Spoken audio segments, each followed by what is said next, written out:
Welcome, my little couch potatoes, to the comfiest courtroom on the internet.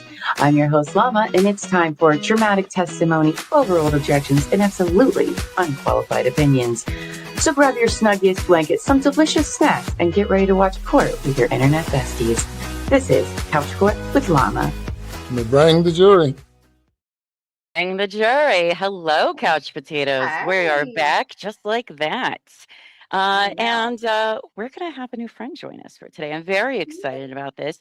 I know a lot of our community is kind of new to the whole BAM thing, the players, everything like that.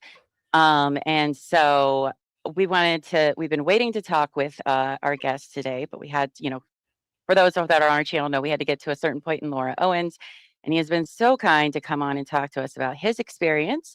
So let's go ahead and bring him on. And we have the Last Relic. Hello, What's up, good everybody? sir. Hello. Why don't you tell them who you are? So my name is the Last Relic, and I used to own one of the very first locations of Bricks and Minifigs. First one here in Florida. I didn't open it, but I bought it from corporate, and Josh and Brandon screwed me. So that's who I am. That's who you are in the saga of this overarching story that just has so many tentacles Yeah. everywhere. So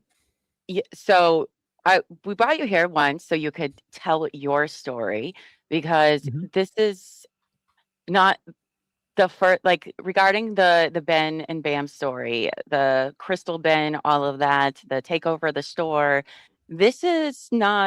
That was not something new that happened, Yeah. based on my understanding of not just your story, but other previous franchisee owners as well. So first, if you don't mind telling us in the audience about the store. When did you have the store? When did you buy it? How did you feel? Like, what got you wanting to buy the store? By the way, we love Legos. I love it, Legos. Oh, yeah. So the Spider-Man head, I don't know if you could see it. That's Lego. It's awesome. yeah, that's amazing. From Bricker Bills. Awesome. I see your nerdy stuff behind you, and I love it. Yeah. Because let me start off by saying, before we go into your Legos, the Lego. Sorry, I know everybody's telling me it's no S. I get it. We're doing our best. Oh, I've had customers not talk to me anymore because I use Legos. I was like, all right. Like, sorry, not sorry. It's just it's gonna It's happen. not going to change for me. I'm sorry, y'all. Y'all can get mad in the chat. You can say Buffy's an idiot. I don't care. It's going to be Legos till I die.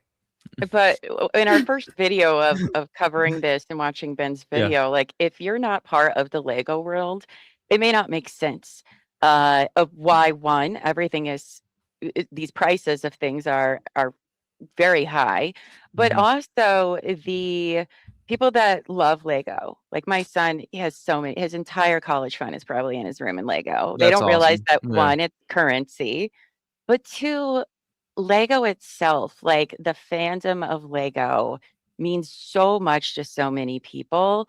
And I can see how this got so much attention, because what has happened, even though Lego, the company, is not involved in this in any way, to taint that kind of reputation of this fun creativeness, right? The Lego movie, I just want to put this out there. Did the McNeffs even watch the Lego movie? Because they are Lord business. I don't think they got the message from this story, but I know that's kind of what struck me, because, when you have Lego, when you have a kid or something who isn't into sports, or they might be on the spectrum a little bit, the Legos can bring out so much in people and their creativity. Like, yeah, they give you instructions and shit, but it's something so much more. And I really hate that. Yeah, like at my You've store, done this. I partnered up with some I guess government programs, and we had like autistic kids come in, and Yeah. I teach them about the POS system. I teach them, like, I'd send them home with Lego so they could build and stuff like that, and they loved it. Like, if they built Lego right before I would teach them about customer service and things like that, they actually could focus much better. And like, Aw. there's been a bunch of studies on Lego, like Legos has done the deepest studies between the differences of boys and girls and how they play. Lego has also been recommended to especially the older people I guess elders, and they like I had a bunch of customers that didn't even like Lego, but because they had arthritis, the doctor recommended them to build Lego, and they help with them. So they would buy it, build it, and then just sell it back to us. Yeah. I mean, that's what kind of Yeah. makes the whole world so amazing is Yeah. because I like for my child growing up, like he loved Legos from a very early age, and he has so many, and it really did help him be able to express his creativity and build his skills that like we didn't really ask for other toys. Yeah.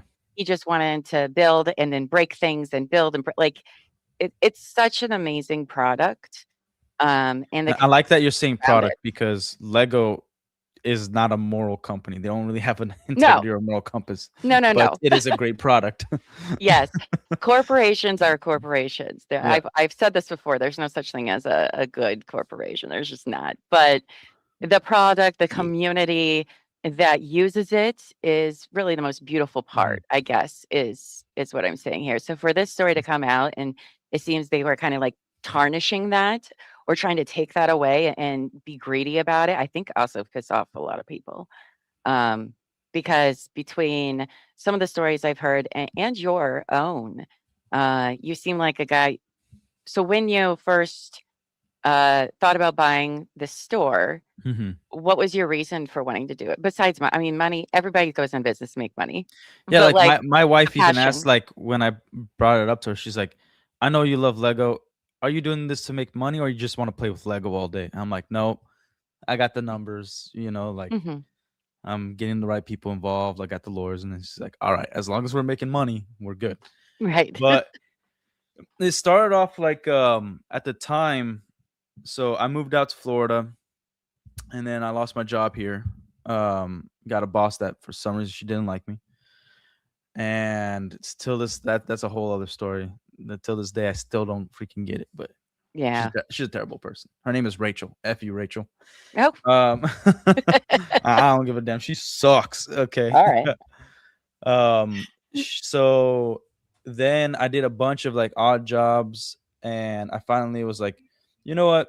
The only way I'm gonna guarantee that I'm not gonna get fired, which hindsight, you know, different, Yeah. but I'm like, if I own my own thing. And at the time, I was doing roofing. I was working for a company that I was Damn. trying to buy. It was like roofing, power washing, and cleaning, and mold work. Okay. And we were working out a deal where I would buy that company. And but it was this guy's baby, and we still talk to this day. He's an awesome guy. He's like 75 or something like that, and he's still up on the roof doing what he does. But he had the company for 42 years, so he ended up not wanting to sell it, right? And Hmm. sometimes, like, and I would work in Alabama, Georgia, and Florida, like all week, and those were the contracts that we had all around, right? And so a few times I saw Bricks and Minifigs at the Wiregrass Mall. And I'd walk in there, I'm like, man, this store sucks. How does this survive in such a nice mall? Like, it was abysmal. So I Yeah. started talking to the employees, and one of them was like, and we like at this point, my wife she was pregnant with our second, and I was like, okay, like we were starting to have negotiations, and I started getting the feeling that he's not going to sell. Hmm. You know what I mean? The roofing guy. The roofing guy, yeah. Okay. And so I would sometimes go to this Bricks and Minifigs and buy the bulk, and me and my son my oldest, we would play and have fun all day. When I got back, and then one of the employees said, this place is for sale. It's a corporate location. And my background, I worked for GNC, and part of it was I was a manager, but I would train other managers, and they would send me to stores that were in the red, and I'd put them back into the black. Okay. Usually they didn't have a manager, so I'd go and retrain the staff, and I'd promote somebody, or I would hire somebody to be a manager to be in charge of that store and those employees. And then I'd go Okay. back to my location. They'd send me wherever they needed me, right? That's what I did here in Florida and in Utah. And so, yeah, I lived in Utah for Oh, so a oh good amount wow. of time. Yeah. Oh, that's interesting. Yeah. Okay. Um, so So then I contacted corporate. When I heard it was for sale, I wanted the numbers, wanted to see what was going on. Blah blah blah blah blah. Finally was able to buy it in like a month and a half, right? And at the time, it was like less than 50 stores. The Florida one was one of the very first, and the original owners were also involved. They weren't the owners. Ammon and Matt McNeff were still the owners, Okay. but I got to meet like the founders, at least one of them. The ones before Eamon and his brother took over. Yeah, the one that started. The one that Bricks started in Minifigs. Washington. Yeah. Yeah, I can't remember their Yeah. names right now, but okay, yes. Yeah, they actually started in Oregon. Eugene, Oregon, I believe, is the first location Oregon, yes, that not Brandon Washington. currently owns, or still. I don't know if he still owns it. I haven't read the documents after June 4th where they parted ways. But yeah, so got to meet them, everything. I inherited one of their BS lease agreements, and we did super well the first year. And then we get to the second location. We still did better than we ever did before I came in terms of sales. Like the first week, I cut off pretty much all their new in-box vendors because it was bogus. Like Toy House only gave you like 6% profitability. Oh. And I'm like, what the freak are you guys doing? And I just thought like, well, I'm supposed to be part of the community. So how about all these Lego sets come from the community? And I had to change the reputation because there's a bunch of problems. And we were able to do that. It was awesome. So like we filled up the store with new in-box sets, like a freaking lot. Wow. And over 200,000 just of new in-box sets for like at least at one point, and all from the community. Nothing with from a vendor, because I'm like, I at least need 30 to 35% profitability. You know, for and then a brick and mortar store, no pun intended, but the overhead. Yeah, brick and mortar. That's not enough to keep the lights on. In one of those kind of stores. I was pretty freaking smart. I negotiated my franchise agreement, which a lot of people don't do, which is weird. I didn't know that people were not. From what I heard, a lot of franchisees did not consult a lawyer. They did not negotiate their contract. I'm like, dude, everything's negotiable. If money is involved, there's negotiations. And always have a lawyer if you can for a contract like that, or have somebody to look at it at least business wise. But okay. And like my franchise agreement, it was a lot of protective language for Bricks and Minifigs, but it was only 85 pages, so there was so much room for me to play around.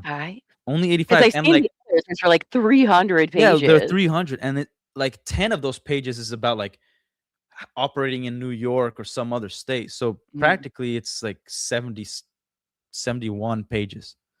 So my franchise agreement was actually a pretty decent one, but again, they have some of the same language to screw you over. So yeah, like I went through like I think 10 hours of just reading my franchise agreement on my channel, like different parts. Yeah, because at the time StreamYards would kick me out after 2 hours. So yeah. Oh, we're on here all the time. Yeah. They're like, actually, I'm surprised StreamYard hasn't messaged us. Like, you know how they're like Netflix, you get those. Yeah. Are you still watching? Are you still streaming? Do you need to take a break, Llama? I think you do. You've streamed like 10 hours today. What are you doing? They do that? Or no, they don't. Okay, they don't. I'm surprised they don't. Be like, you need to go outside. They want you to stay there and make them money. Right. That's true. No, so we get like towards September, and in September I give them a phone call. I'm like, hey, I want to make this $1 million store. You know, at the time I believed in the brand, you know, silly me. But things were going well, and I was like, they're going well, but they're nowhere near what I want them to be. And even in the beginning, they weren't very keen on bringing on an investor. Like they were open to it when I first came on, but as time went by, as they grew, like when I came in, there was less than 50 stores. By the end of that year, there was a little over 100. Oh wow, that's damn. In a year, just growing fast. Yeah. And I was like, man, this is a good company, you know, all that BS that you start thinking about. And I was like, I want to turn this $1 million store. Like when we moved, the corporate of the mall switched ownership, right? Okay. So it was bought out, and then there was this new corporation, and then some lady, I think it's because she felt like they were dirty, because they were. she gave me a call. She's like, I just quit the corporate mall, and this is what they're gonna do to you because I fixed up the location. I was negotiating for like 6 months, like, hey, I want this to be a permanent contract. I want to show you what I did to the location on my own dime, fixing the lights and whatnot. I used to do construction. I used to do I'm not an electrician, but when you're on construction site and somebody hands Yeah. you a wrench and hands you like some just tells you to go do something, you just do it, right? Yeah. So I knew my ways around a wire. And That store was gorgeous. oh, did you saw see your it? videos. Yes, the videos that you did where you showed the pictures. Is that the one you're talking about? Which one? Because both of them I You did transformed, yeah. both, but the first one before you had to move to the new place, Yeah. it was I eventually with like, that both of them were beautiful, but Oh, oh thank you. wow, you Yeah, did a 'cause really good job. I was like, wow. yeah, I know I what don't the know if freak I I'm doing. saw both. Like where that Christmas tree was, I eventually put a TV where like there was a lot of like moms or grandmas or like older people that like they didn't have a place to sit. And I'm like, they could watch TV, and also the psychology of it. The longer you're in the store, the more likely you're gonna buy something. True. And smart. So it's Yeah. like that if they're relaxed and they let their kids just grab a product, like grandma, grandpa, can you buy me this? They're like, oh, fine, I'll buy it. Alright. Can I just sit down? Yeah. Just I just want to sit Yeah, down. I'll buy you whatever. Just let me go watch the like Avengers movie or something. yeah. So you That's you a kind of wonderful job. designed it in a way, as you said, you have kids, like you designed it in a way that's going to Mhm. work for everybody that comes Yeah. in. It sounds very smart. Because Very also smart. like they always talked about a party room, and we didn't have a separate room, so it would echo, right? And a lot of people wouldn't come to the store. Like since I was there, we didn't host any parties. But I Okay. would talk to the customers, the community, and the employees, and I'm like, "What do you think about creating a party room?" Because I bought Everblock to like separate aside, and they're like, "If you do a party room, I'm never coming back," like because they want to shop, and Mhm. it's like unless it's like a whole separate store, they don't want to come in here and hear a bunch of kids yelling and screaming No. and echoing through, Yeah. And so I understood that. I'm like, oh yeah, and I want to cater more to the collectors because it looks like there's people with deep pockets, but we don't have deep products, Mhm. you know. And That so I'm that like, Lego money, it's a big Lego deal. money, and like so one of the biggest Lego conventions is like right next door, the Tampa uh brick Oh yeah. whatever, yeah, brick convention. Yeah, people they got Lego money. Oh yeah, they They would got Lego whatever they money. didn't sell, they would usually be okay taking a hit, and they would just Mhm. be like 50% of its value. Can you give me cash? I'm like, yeah, here you go, boom, Oh wow. and then I get a bunch of Comic Con stuff. It's awesome. Mhm. But so then I realized, oh yeah, we have the collector's market here, and that's big money. Like I'd have one customer come in, just drop 6 grand on just all these products that he wanted.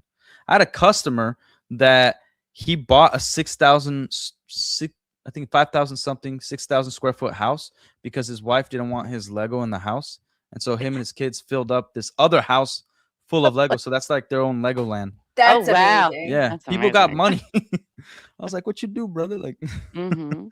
Yeah, people will um, drop mad money oh, on Lego, oh and yeah. that's why we know that the 200,000 K number was perhaps a bit inflated, but it also sounds pretty reasonable because if you know about Lego and you know about Lego money, you're like, yeah, that's accurate. That sounds Oh, accurate to and me, you know? Like, when I first came in, there was only $30,000 in worth of inventory, but it was actually less than that because I started noticing all these prices are inflated. They're not retail price. And part mm, of the trading was like, oh, people because of Toy House, if you want more profit, like we recommend you to put like inflate the price a bit, and the customers will buy. And I'm well, like, that's dishonest in my yeah. opinion. Like F that. And we had like a Barnes and Nobles right next to us, and then Macy's has their Toys R Us section. So like our store would You while I could was literally fixing it, buy them yeah. at the normal price, 2 blocks Oh down or yeah. 2 stores down. Like Yeah, it doesn't make I sense. changed it like the first week, like the look of the store and everything. Like the first week it was changed, right? So people were already liking the look of it and everything. Mhm. But I would see people look at like there was one time this dude saw the X-Wing, and then he put it down because he saw the price, left, went to Barnes and Noble, and then he had a bag of the same X-Wing Lego set, and he wanted to hang out in the store. So I'm like, oh, Like Okay. we're losing money. Yeah. You When know, you like have this that is close yeah, to the supply. yeah, because like when you purchase a franchise, you should follow every single rule to the T, Mhm, because they're supposed to be the smart ones, and they have the formula of success, right? yeah. And then when I saw that, I'm like, okay, well, at least at my location, we're not doing that. Then I think I purchased maybe twice. I think at most 3 times from Toy House. And I'm like, yeah, you guys are done, because the products would sometimes be damaged in shipping and we Mhm, can't return them or whatever. And then when I found out the owner lived like right next to the mall, the owner of Toy House, like, and he would come to my store and then would report back to corporate, like, oh, the products are next to retired products because there's all these other rules. And mhm. then they called me and like, yeah, you can't have that. I'm like, well, you could tell him to suck it, because I'm also gonna get rid of all his stuff because I hate him. Like, this greedy bastard doesn't know business, and he is trying to get everybody on 6%. Man, screw you. Yeah, I mean, I know Six people have percent. to do stuff, but Yeah. that's just not how it works. No. So I It's not cut him off. peaceful. Yeah. I'm like, I'm not purchasing from you guys no more. I think the most I purchased was like minifig parts. Okay. And I don't think that was even Toy House. I don't know. But anyway, so September, uh of when we move, sales are all right. They're not where they used to be. Like when we left the mall, when I got that phone call, like, oh, they're gonna make you clean up. Like, they can't evict you fully out of the mall, so they'll Mhm. evict you from that location and offer you these crappy parts in the mall. And what they want you to do is use your money to fix it up. Okay. So then I was Sure. like, yeah, no. And I was like, no. But it's like that thing. I got that phone call. I'm like, I don't know who this person is. I'm not going to believe him. And then the next day, a security guard just like gave me an eviction letter. And then I looked at the location they were offering. I'm like, we're out. Goodbye. How long, And yeah, because for like homes, when people are being evicted, there's like a certain amount of days. Is there a different amount of days for businesses like two to that? 3 months, 2 to 3 2 to 3 months. months. Okay. Not a lot of time to find a spot. No. And luckily, my father is awesome. He does not like the McNeffs. He thinks they suck at business. Just, and I should have caught on when he was like, I've never seen somebody like do all this, take so much time looking over legal contracts, because Mhm. he is a commercial realtor and he was also a CFO for 21 years to another Okay. franchise company, so he knows his stuff. Mhm. And they approved the other location, but we didn't sign the contract until a week before we had to move. So we had no marketing, nothing. We left that spot, moved everything in like a day. My mom and dad, they like painted, built stuff. It was awesome. Mhm. And excuse me. And yeah, like we were doing all right, but there was no marketing. Like even today, this is how I say, like, the internet might be informed, but not everyone's informed. I still get Yeah. messages from my customers. Some customers that are like, "Hey, I drove by the store. I saw there was nothing in it. Is everything okay?" Mhm. Like literally like a week ago. And I'm like, it's been shut down for a little over a year now. I haven't been the owner for almost 2 years. Yeah. So yeah. And Well, I was just 3 like, Wow, so months. it's only been a year? so Brandon and Josh, I'm getting to that part of the store. But Brandon and Oh, I'm Josh, sorry. I'm no, sorry. you're good. You're good. They screwed me over on December 12th of 2024 is when I got my termination letter. Oh, they love And doing shit right then before the holidays, don't they? oh, this is like a pretty much almost a month after Crystal Gorman's situation. Yeah, that sounds This is about right. November Yeah. 14th. She got Brandon showed up 2024. at 5:30 at her store on November 14th, Uh-huh. and then left around 7:30 after the termination letter was received. And So then a yours month was just later, a month later. No just a shit. month later.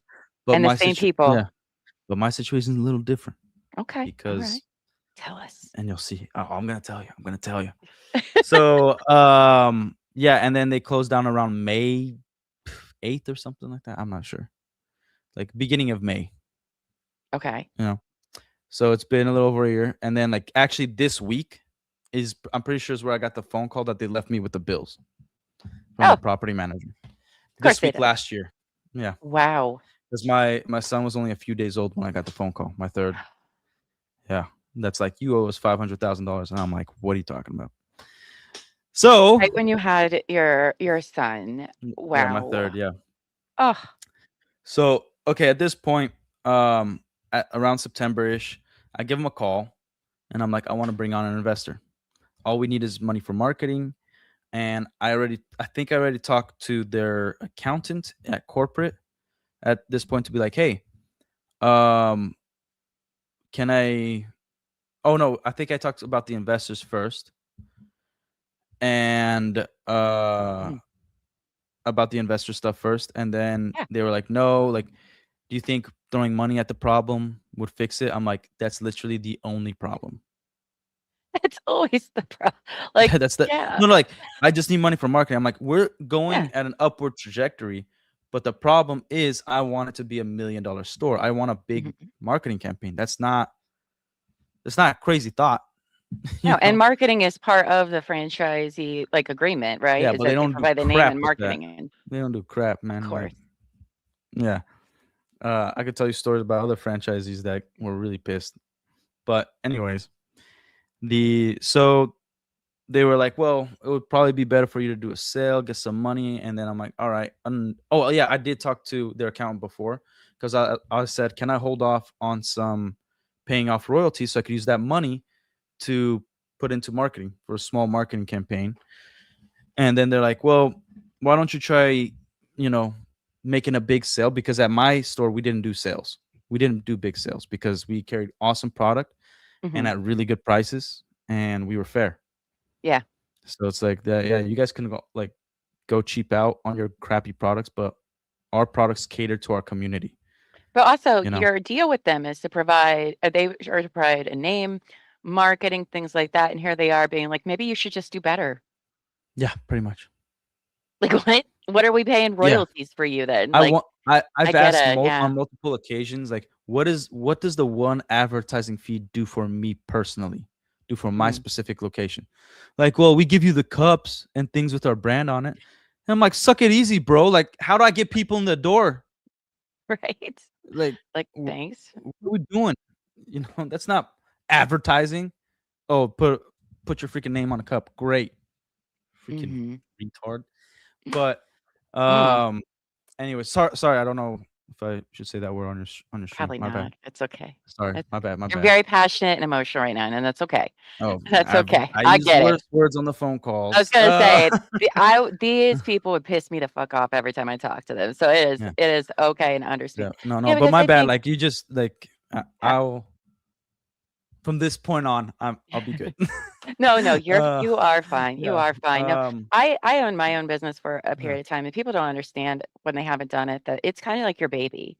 Oh Even if yeah. this was a franchise, it doesn't matter all that love and work that you've put into it at this point, your parents, it's become a baby Oh, as and well. I And would when somebody starts yeah, fucking with that, like it brings out that like, you know, that your primal, like, parenting. Yes. protection. Yeah. Yes. Even after Yeah. it's long gone. I mean, I haven't had my own business in 7 or 8 years, but it's still like Yeah, you still that's what think it feels about it, like. like, Mhm. you remember the great moments, like, Yeah.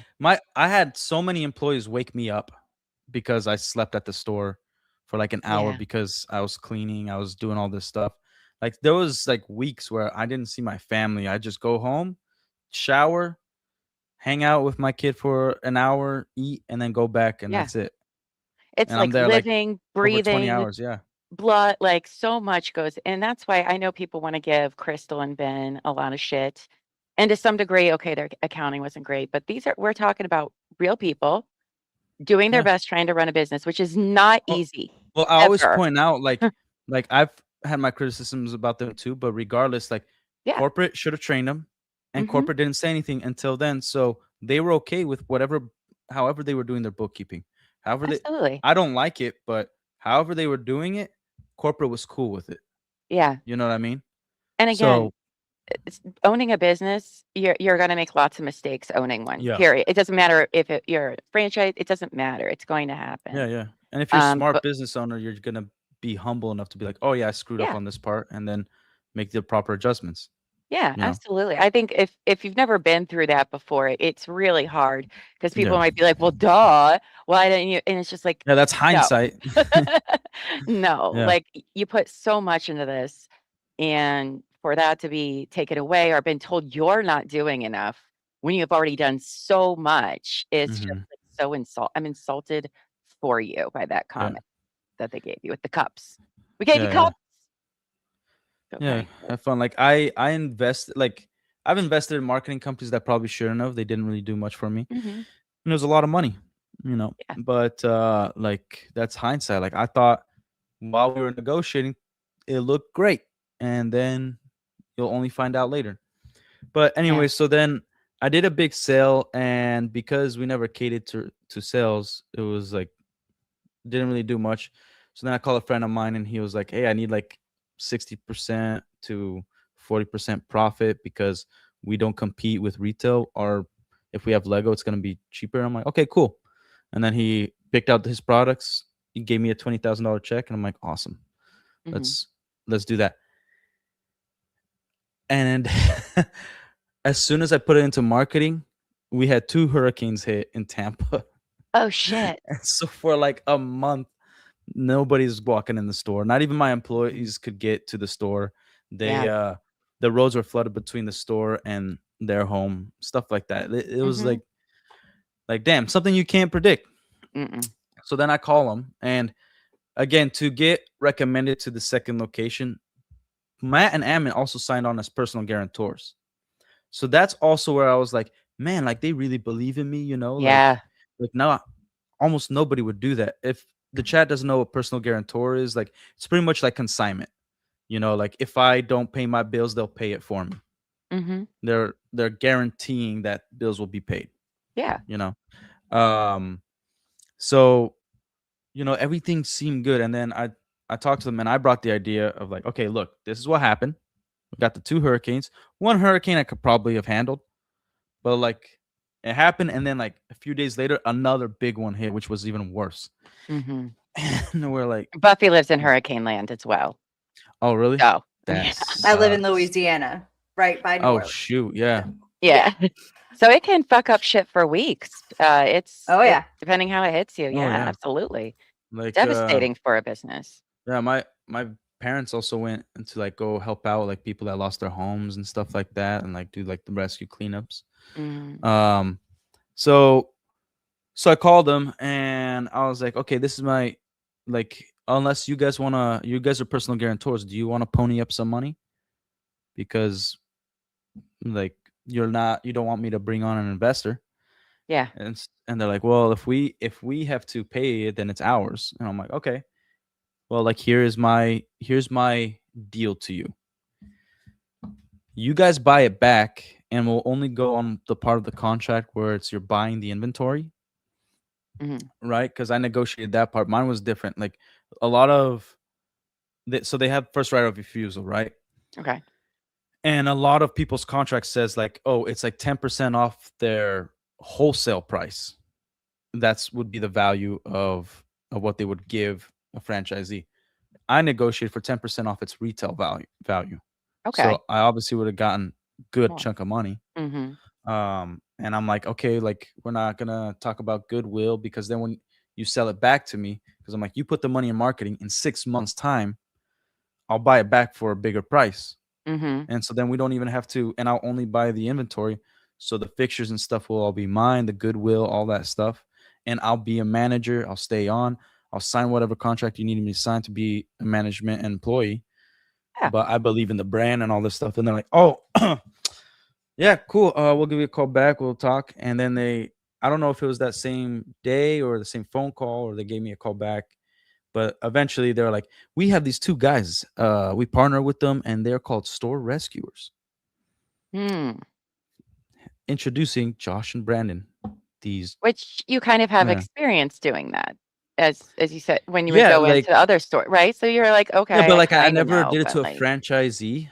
yeah, You know, like it was always like corporate, or like a manager left and just left the store yeah, abandoned, and I had okay, to go like, okay, like let me open it up, let me do interviews, hire people back, and maybe one of my previous employees, I can recommend them to be a manager, right? so like, Why but with did your they feel experience, like you that? didn't. Yeah, go ahead, Buffy. That's what I was Oh gonna. no, I was just curious. Why did they feel like that you needed that? Yeah. So I don't know why they felt like I needed that. So this was the idea. They said these guys know what they're doing. They have $1 million store, and they've rescued some stores that were really struggling. And I'm Mhm. like, it's not that we're struggling, it's that I want marketing, A hurricane. and Yeah. we didn't make as much money as the previous year, which sucks. But we still Mhm. made more money than ever before I came in, and this store has been open for like 7-8 years or 9 years, I think, at this point. Um, and they were like, yeah, but these guys, like, they could teach you their ways, their majestic, Oh, beautiful okay. ways and whatnot. And then, like, and who knows, maybe you could be a partner with them and help them rescue stores as well. Oh. And Oh. I'm like, okay, cool. Like, let me meet these guys, right? They send out Brandon, like, I think he arrived December 8th. And we're talking, we're chilling. One of the very first conversations I had with him, I wanted to know his experience. Like, so did you have to rescue many stores? And like, what was that like? And they're like, oh man, there's this one store in Salem, Oregon that we rescued. Like, customers complaining because they had a bird that just flew around the entire store, crapping on all the Lego. Tattle? How Tattle, dare they yeah, besmirch yeah. Tattle's good name? How Yeah, dare and they? they said customers were leaving bad reviews, complaining. Then they said that, now that I know it's Crystal, they said, like, oh yeah, the owner, she was using the store to fund her heroin operation or heroin addiction. These And people are I was obsessed with like, heroin. they're super obsessed with heroin. I don't get So it. weird. Yeah. Why Like, is your I first told I go-to told heroin? Ben this before. So we talked on the phone, I think part 2 just came out, and Okay, I'm like, yeah, dude, they're really obsessed with heroin. And I try to warn him, but it was too late, because then Ben was like, no, that's what they did to me. Like, they yeah. claimed that I was on heroin. I was like, the freak. Wow. Yeah. And so then, yeah, Weird. but Every um accusation is a confession, I'm sure. dude, oh my gosh. In I my was like, opinion. Josh is either on cocaine or heroin. I gotta tell you, like, this guy is insane. Allegedly. In our opinion. Allegedly. All right, yeah. I'll investigate. Uh, Uh yeah, no, um there's he's some yeah. interesting choices that they use of just accusing people for no reason of their being it's so weird. It's so Like, weird. I think they understand the law well enough to further on certain process Mhm. to to interrupt people's livelihood, and so that they can investigate, Yeah, because then things are on file. Like, the law, I keep telling people, the law is one big giant game. That's what it is. absolutely. And if you Absolutely. know how to play it, like I always say, Dan McNeff is worse than all these guys. Maybe I not believe worse that. than Josh, but because, like, I investigated, like, I wanted to know everybody who was ever involved before I got into bricks and minifigs. And even his own friends were like, oh yeah, he's a piece of garbage, but we love him. And this guy, he's been able to be so charismatic that Mhm. trick people to be his friend. And he was like, he's done some bull crap. And like, he's still rich, nice house, old. Mhm. He's not in prison. Some people don't get theirs. So That's these true. guys, at the very least, Ammon knows how to stay out of prison and Mhm. keep his money. So this isn't a game. Like, Reckless Ben should be very, very locked into this whole situation. I agree. You These know? are people who know how to use a lot of systems, know Yeah. how to say the right things. And I think that's one thing that a lot of people who may not be familiar with the law or the justice system, like you don't really understand it until you're in it. And then Oh you yeah. see, oh, it's not this altruistic, I've done so good, I've done nothing wrong, here's everything, and it just goes your way. Yeah. Nobody It cares. doesn't. It's what you can prove. It If is. yeah. Oh, what? Your sound cut out. You Oh, my lost your screen did. audio. Oh, can Not. you hear me now? Yeah, you're good. Yes. Oh, is this turning Okay. into a Verizon commercial? No, it's just you can have everything, but you're still up Mhm. against people who are willing to go at any lengths to win. Yeah. And it could take years before you finally get a verdict in something, but so much has already been messed up and lost along the way that at the end, I mean, it worries me a lot. I know people that are into this case don't quite, or maybe haven't experienced Mhm. Yeah. witnessing how the legal system actually works. It's not how TV makes you believe No, and even TV at can at all. least point out, like, this. TV is almost all fake when it comes to the legal world, right? Oh yeah. Oh yeah. But the reason it's entertaining is because you see how people can manipulate Absolutely. stuff, even in a Mhm. fantasy way of doing it. Absolutely. Where it's what you can prove. It don't matter if it's false or not. If you lied and you could prove your lie with more lies, to them it's proven. Mm-hmm. There you go. Like they can't do anything beyond that. You gotta be kidding me. Like naive people, but Yeah. whatever. So I'm talking to him for a few days and I'm like trying to figure out like how this is gonna go because we're not negotiating. I'm like, hey, like how much did you come up with? I did 4 different inventories. I had every employee do an inventory without coordinating with each other. I did my inventory. I send them all of it. Mhm. And I don't know if they got scared because it was extremely professional. Because I also had my father look over it. And Mhm. he's like, this is how you should format it and everything to make it very clear, whatever. I'm like, cool. And then Brandon said, oh yeah, our inventory matches completely. And I didn't even count everything. Remember, we're not counting fixtures. There's certain product that like I'm not gonna count bulk in a specific way where we have like those who are in the Lego world, you guys probably know like there's pieces that are like one piece is $100 Yes. because it was like from the 1980s, Yeah. right? Like an antenna or whatever. Yeah. So like I had these pieces separate, like set aside, and I'm like, I'm just gonna consider this bulk because I haven't pulled out every single one, Mhm. Wait, and cleaned it. Yeah. I need to go pull out my Legos from when I was a kid because Yeah. like I Oh have yeah. antenna pieces just for the little houses that I used to build and Mhm. all the little trees and all that stuff. So some people will pay big money for the type of bricks, the certain plastic that was from back in the day because they're like a denser material. I'm pretty sure my mother still has all of those. And Yeah. the original Lego box that we got it that Oh, fitted Hey, in the there you go. briefcase. You might have a gold mine in there. Yeah, who Who knows? knows? Yeah. But sorting through Lego, I've sorted my son's Legos. It takes forever and it's a fucking nightmare. So I Yeah. would just be like, okay, we have this. I'm not Oh gonna yeah, spend I'm just gonna get hours toast. So and I'm like, hours. have fun, man, because there's no way. Yeah. But so I get my termination letter around December 12th is when I receive it. By the way, this is how sloppy and unprofessional they are. You know the Messers that won against BAM? Mhm. My termination letter says, "Dear Mr. and Mrs. Messer," and their LLC, and then it goes to my name. They just fucking copied and pasted it. Yeah. Shut up. Yeah. Of course they did. They are so messy. They are Oh, extremely unprofessional. wow. Yeah, and I've shared it on I don't know if I shared it on my channel, but I sent it to Echo Base Network. They did a stream. Mhm. Camelot did a video. Camelot 331. Yeah. So I shout don't out to have time those to guys. watch everybody's stuff, but I am Yeah, yeah. familiar with those channels. So I'll definitely go look Yeah. I was for able those to prove specific that they're I was sloppy. Yeah. I was in there watching you when you Oh, were in heck there, Echo yeah. Base. She I'm does. just She has That's what's stalking up. you. she goes Yeah. and then she reports back to me because I'm usually like writing something or something, you know.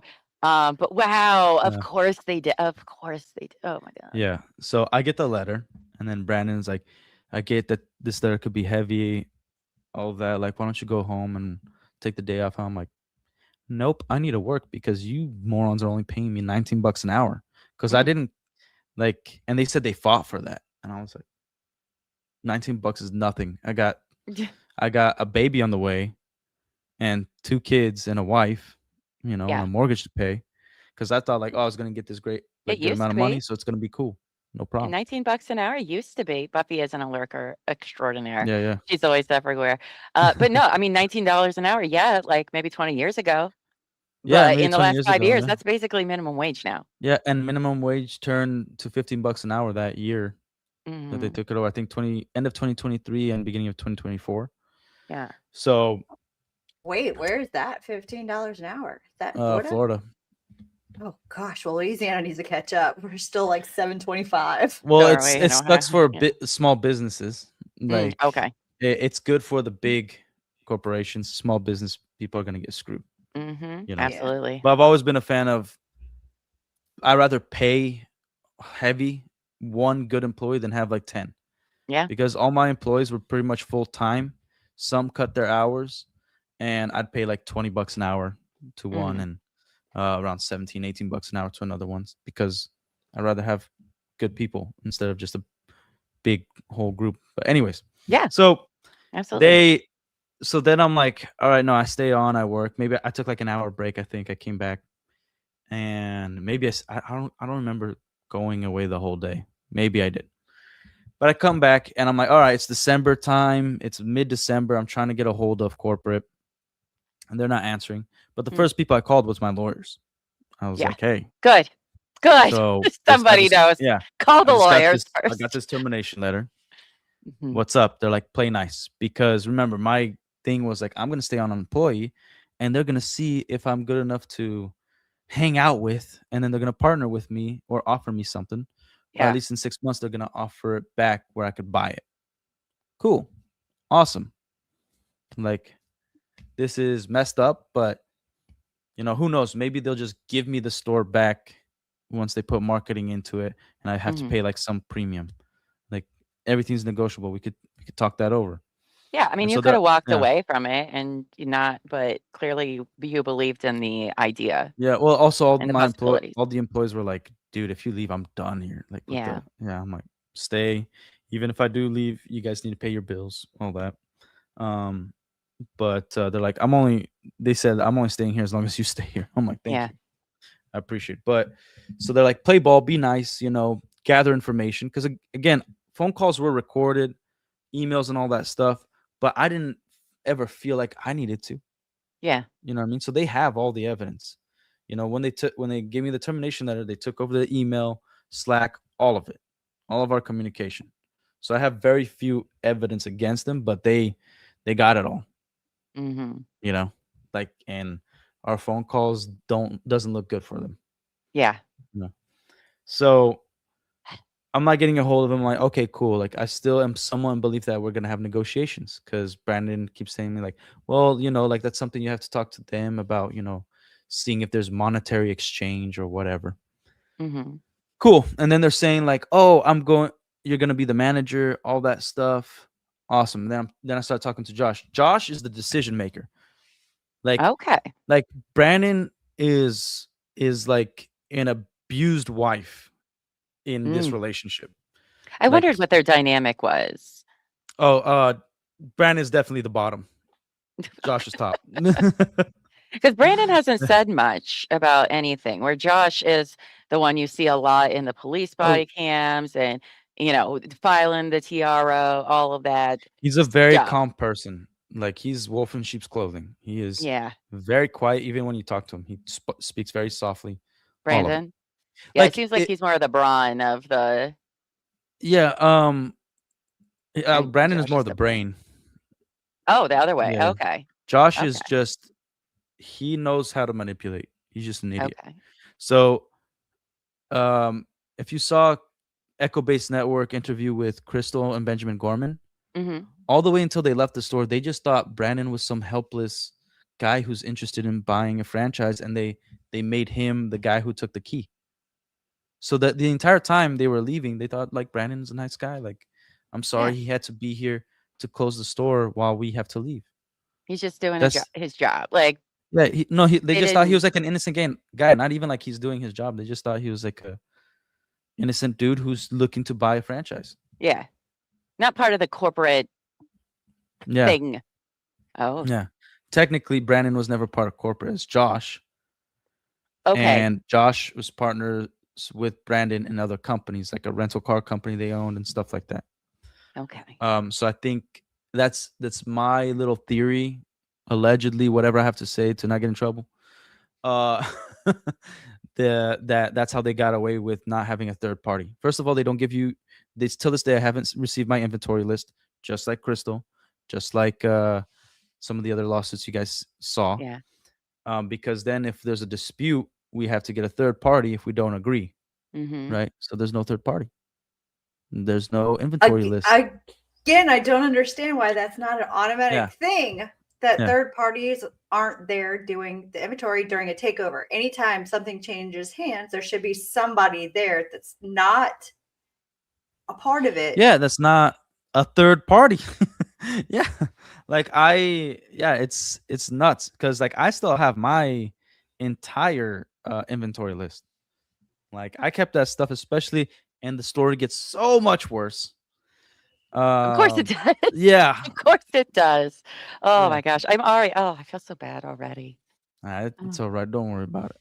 I got a Uh, beautiful wife and great kids, so I'm good. yeah, you too. So okay, like 2 or 3 months go by. Well, like, so Josh says like, "Oh yeah, we do want you. You're like the best candidate." And I'm like, "Of course I'm the best candidate. I own this freaking place for 2 years or 2 or 3 years or whatever." Thanks. And like, but we still want you to apply to have it on paper, like that you applied for a management position. I'm like, all right, Okay. freaking whatever. And so then I'm still in the belief I'm gonna be a manager. Christmas happens, whatnot. But at this whole time, they flew out a guy named Carl, super nice guy, older guy. I think at the time he was like 72 years old. He was in his 70s. He knew business. He worked in the newspaper industry before it Oh, tanked, all that stuff. He didn't know anything Lego, but he was okay. a solid guy. We taught him everything. He became one of the boys. He ended up despising Josh and Brandon. In the beginning, he was like, "Yeah, these guys are great." For like a week. And yeah, because his first red flag was how he saw how Josh treated his wife at dinner when they flew him out. And at this time when they flew him out, I was on the phone with Brandon, and they're like, "Oh yeah, we're still looking into who we're gonna hire as manager, but you're definitely top candidate." I'm like, "No, you're not. And I called them out on their lie. I'm like, "You guys lied to me, because while I was on the phone with you, Carl was in Utah. You flew him out there, and like you don't fly somebody out if you're not gonna hire them, if you don't want to butter them up so that they can accept the job." You know what I mean?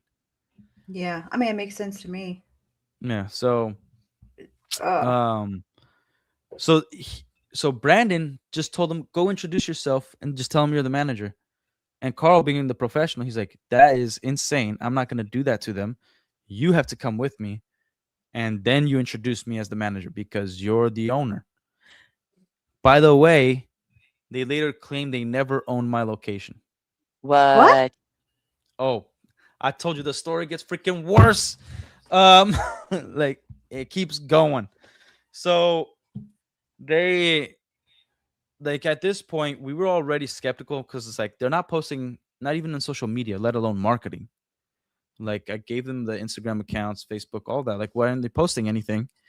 And then they open up another Instagram account, didn't transfer anything over, with like 100 to 300 followers while we had like thousands. Mhm. And I was like, that this makes zero sense, because we would all tell every single customer, like, if you want to know what products we get in, high end products, we post on Instagram, post on our story. Sometimes we'll make an actual post if it's like, like everybody's been asking for this, or we make a nice little video, a little cutesy video. But I'm like, this was their only thing they needed to do. When Brandon came in, he was like, "Oh yeah, this store is so clean. I use some Fabuloso and everything. Pretty it up." Yeah, that's how it Yeah, works. yeah. And but we did keep it clean. Like that's a big deal for me. It's so funny. You said Yeah, Mhm. fabuloso. yeah. Some So LA's awesome. what? Some LA's awesome. LA's totally LA? awesome. Isn't that what it's called? The total never mind. It's a good cleaner that will like get everything off sometimes. So Nah, never mind. Fabuloso. I, Way to I like go. Fabuloso as well. But That's what I buy. yeah. Well, that's how like we got the conversation of the whole crystal tattle pooping everywhere and stuff. Yeah. And I'm like, that's crazy, bro. Now that I know it's a lie, but at the time, I'm like, dude, that's no way. And I at first I thought, I was like, there's better ways to fund your heroin addiction than own a Lego store. There's gotta be. You could sell your body for that kind of stuff. What are you talking about? Also, how would you show up to work all? I mean, I guess I know that there are, people addicted to heroin who do still show up for their jobs and stuff, but it's such a wild Yeah, accusation. it's Mhm. it's insane. But so anyways, I finally, like, lawyers are saying do this and that. Josh and Brandon are very insistent on opening a party room. Like Josh wanted to cut half of the store's square footage to make a party room. I'm like, are you insane? Like, it's not only half of square footage. You're gonna cut off 70% because then we have to put the shelving over here Yeah. and put the product, and it's not gonna fit. Like, are you? And Yeah, the inventory, I found out a way to do it. I found out a Mhm. way to do it. I was super reluctant on it, but I was like, whatever. This is their store. They're the ones with the know-how, right? But everything, none of it made sense. Not even to Carl. He was like, they're not giving me any budget. Every time we had a phenomenal trade or a good amount of money go into the safe, we had Mhm. to deposit into their account or ship it to the Eugene location. I'm like, you're taking away all the collector stuff that people actually look for. The UCS Mhm. sets, the old sets, like they just call us randomly and we're like, hey, we saw you have these sets, send it to Eugene. So they don't Wow. want the good stuff in the store. Yeah. Very similar to Yeah. the Crystal Bend situation Yeah. as And they well. changed the entire layout. The entire layout. So then I get a hold of Ammon 3 months later. We have like an hour-long conversation. He's putting all this bullcrap lawyer speak. And I'm like, Ammon, what the freak is going on? He's like, yeah, the inventory list. He said one of the things is like, oh, you ruined our relationship with the mall when you moved. I'm like, first of all, they hated you. Okay. They were not gonna help you at all. The lease that I inherited when I purchased that store sucked, and I had Mhm. to negotiate that, and it went nowhere.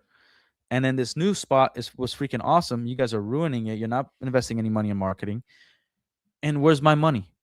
Mhm. And he's like, well, if there was, he was saying like, if there was inventory enough where there was a monetary exchange, that he would have given me some money, but it was under the amount that they were fining me for, not even the amount that I had, because on my termination letter was like, I said like, yeah, I'm okay paying whatever I owe. Like, oh, royalties was around 12,000 of what I owed, and the remainder was like 80,000, so it was like $92,000. I'm like, that's Mhm. fine. Like that, I definitely owe you that. That's 100% fine.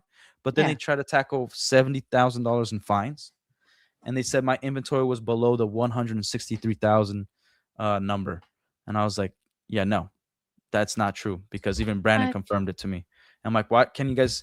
And then I talked to Josh, and Josh, I was like, can you please send me the inventory list? And he kept saying like, how's that going to help you? What are you going to do with it? How's that And I gonna was help like, you? and I just literally said like, it would give me, my bad, I spit a little bit. It was like, it would just give me a peace of mind.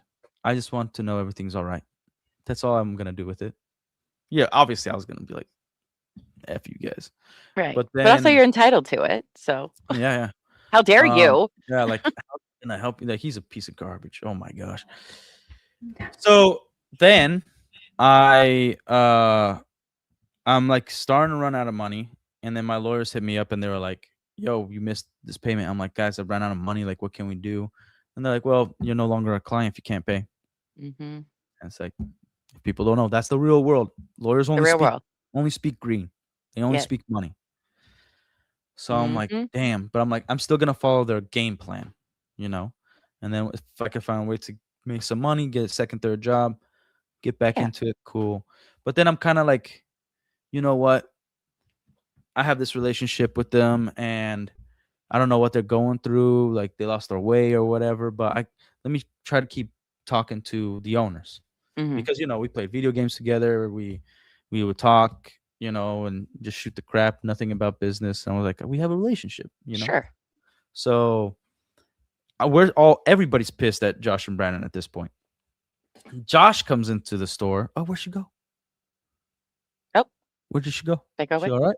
Oh, no, she probably her kids might have needed her. She's fine. Ah, okay. She's went down.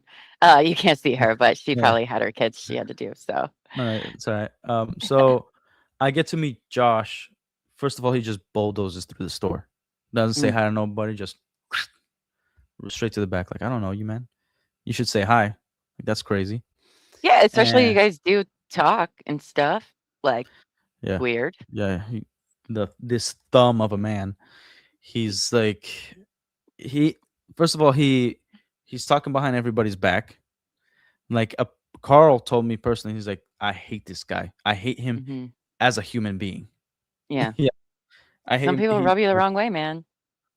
Oh, he'll rub everybody the wrong way. This guy sucks. And he would pick up phone calls, just take them in front of everybody, customers, whatever, and just start talking about everybody like they're nothing. It's like, just fire her. I don't want to deal with this. Like, if she's gonna be annoying, just fire her. It's like, you can't fire somebody for being annoying, bro. Like, what And are you doing it in talking front about? of And like, customers? we're just like listening to this stuff.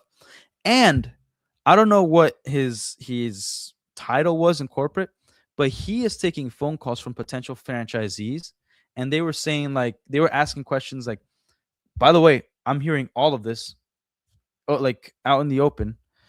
And people are asking him, like, what's the percentage of failure for Bricks and Minifigs? It's like, that's the great thing about Bricks and Minifigs. There's never been a store that failed. There's been owners that have switched hands because they weren't doing the right things, but all of them are successful. Well, It's that's just impossible like, dude, for you're any. yeah. I was like, no, that is freaking not true. What are you telling these people? Yeah, So he's there's definitely literally yeah. there's no way. By that phone call alone, definitely tricking people. Yeah. Mhm. Allegedly, apparently, because I have Yeah. no way to prove that. But yeah, he was freaking going off the rails. He was yelling things like Foggy the Bear. He'd be just randomly walking to the bathroom and just yell, "Waka waka." Like, lunatic like stuff. Like, that's why, like, this guy's on drugs. This is Mm. weird. Yeah. And then he's like super conspiracy theorist on, like, Elvis is still alive and he loves Elvis. And I'm like, yeah, you're insane. You're an insane person. Okay. But he's like, no, there's the proof and everything. Like, I could show you everything. And I'm like, okay, dude, like, relax. Let me go build some Lego. F you. But so then right after that, he called me twice. He accused me of stealing. Oh, And, like, wow. He and loves accusing people of that, he doesn't loves he? accusing people of stealing. And Loves then it. I'm like, Brandon, why don't you tell him what the freak is going on? Because I haven't stolen anything, and there's cameras in the store in every single angle. So you could Mhm. see me not take anything from the store. So what the freak are you guys talking about? So I was Yeah. able to prove it after I freaking yelled at him. And they were like, oh, shoot, this is not how I thought this phone call was going to go. This is really nice to hear that you have integrity, blah, blah, blah, blah. And I'm like, yeah, F you people, man. Because, like, at the time, when I think it's when I talked to Ammon, I was that one phone call I mentioned, I said, like, why are you guys doing this? Because I came to you in good faith. I know the law. I could have, if I just wanted money and I'm like, F Bricks and Minifigs, I could have filed bankruptcy for Yeah. restructuring and liquidated everything and put a bunch of money in my pocket. I Yeah. could have done that, like, but I didn't. I had a perfect store, gave it to you guys, and then you guys just bent me over backwards. Yeah. So, like, what was the need for all this? And, like, it was, yeah, like, it It's made counterproductive sense. Yeah. to business what they've been doing. It Yeah. doesn't And, it like, doesn't make they're any like, sense. well, But you could buy back the store in the future. I'm like, how am I going to do that with no money? no If you money guys hand didn't when you buy run it, into you the took it. ground. Yeah. So then, Oh. whatever. And then a month before they shut down the location, Josh and Brandon are apparently out. Because from what it sounded like corporate was like, okay, guys, it's been like 5-6 months that you've been in control of the store. So it's time to pony up.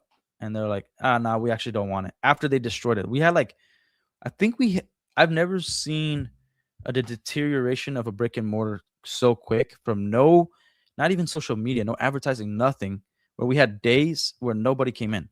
Wow. Yeah. So they would have Well, left what time? February or March in the timeline of No. 2025? Or So 2025, they around like April-ish, they were like, oh yes, we actually never owned it. So we all had to change our W-2s to corporate because apparently corporate owned it. And last month when I got the phone call from Matt, he said that's not true. And I'm like, well, you should tell your brother that because apparently you're out of the loop, bro. Mm. So from then on, we changed it. Okay, we're corporate, and then even Carl's like, I guess I was a corporate employee because they were paying from Baker Bricks LLC, and Right. then back to corporate.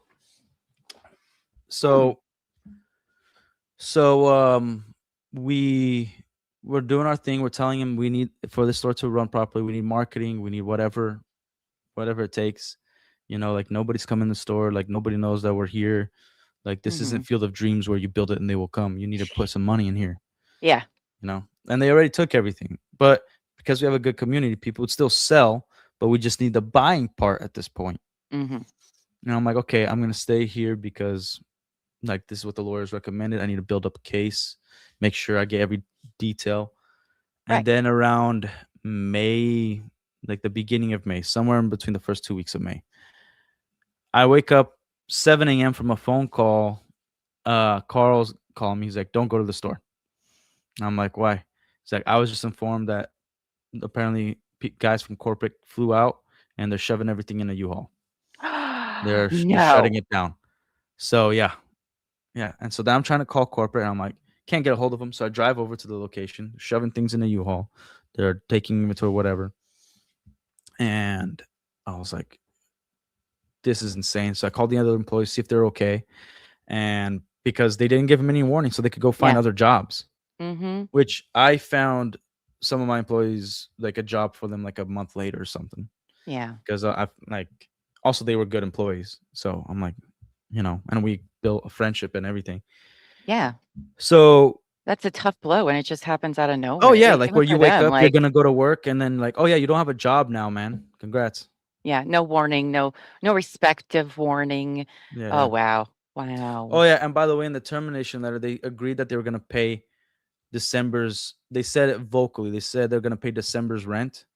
And remember, I got my termination letter on December 12th, so Right. they were late. And then part of the termination letter said I defaulted or I didn't make my monthly payments. I'm like, I always paid rent on time.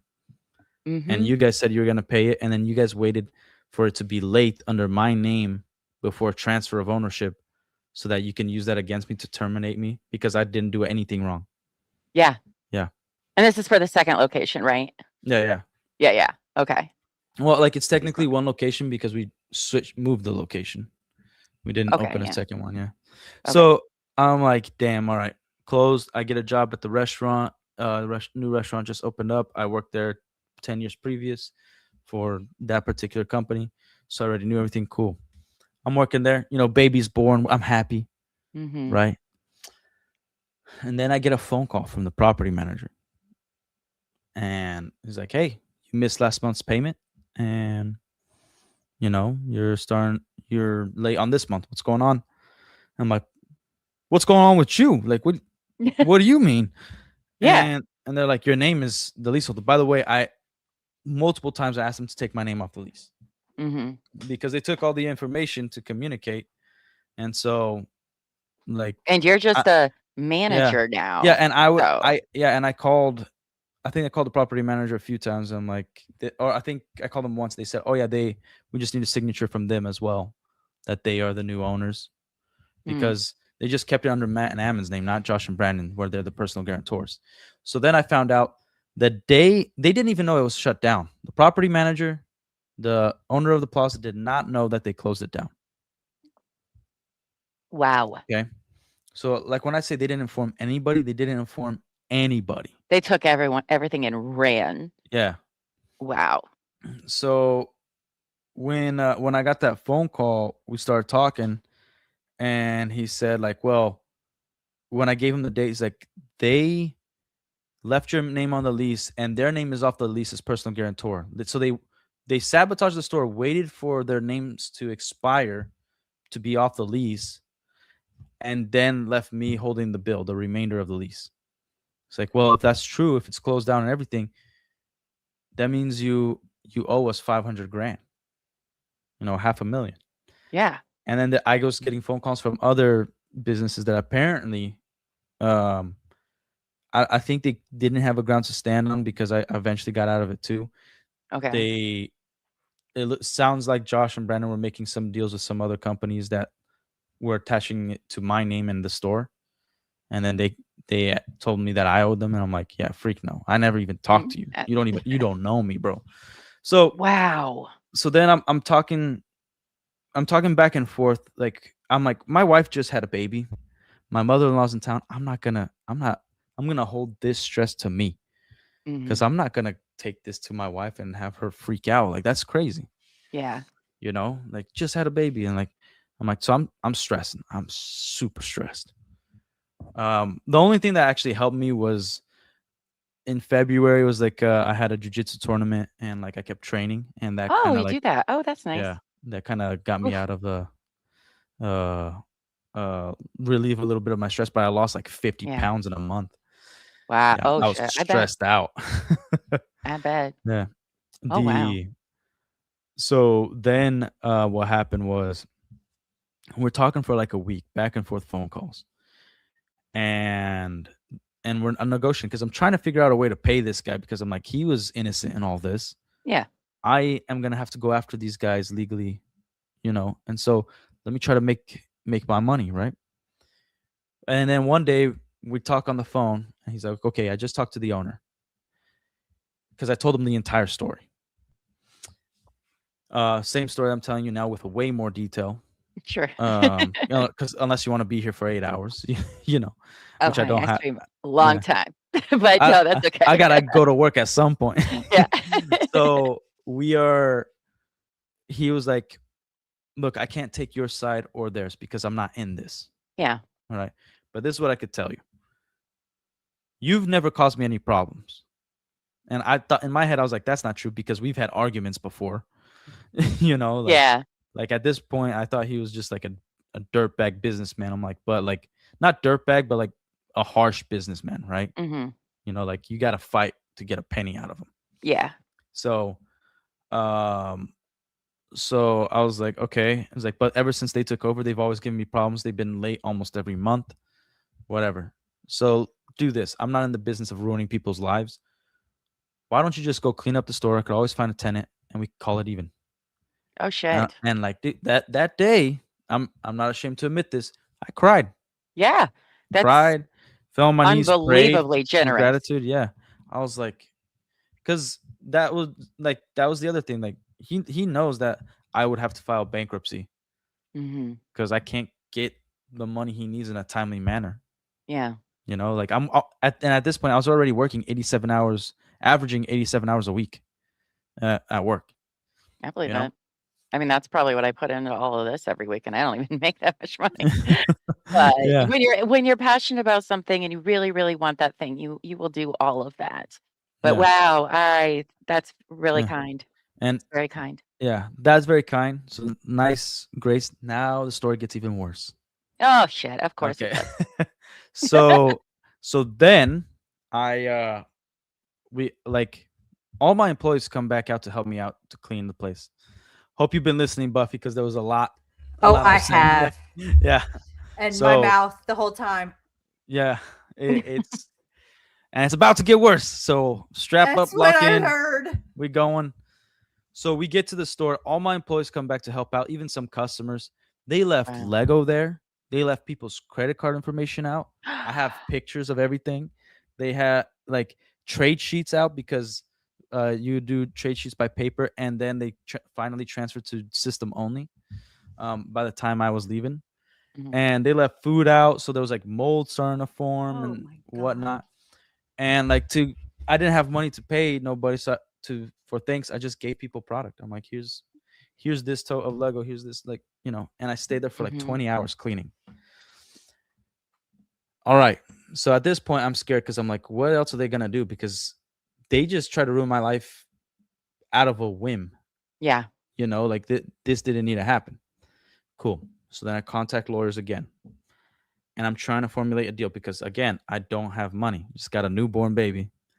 Don't got money with 3 kids. And I contact a law firm that was recommended to me by somebody that I know that's very wealthy and owns his own business. And I was like, okay, these are great lawyers. And the guy was super nice. The lawyer, he was like, all right, we could talk, but my law firm won't accept like a deal. You have to at least put down a deposit. Hmm.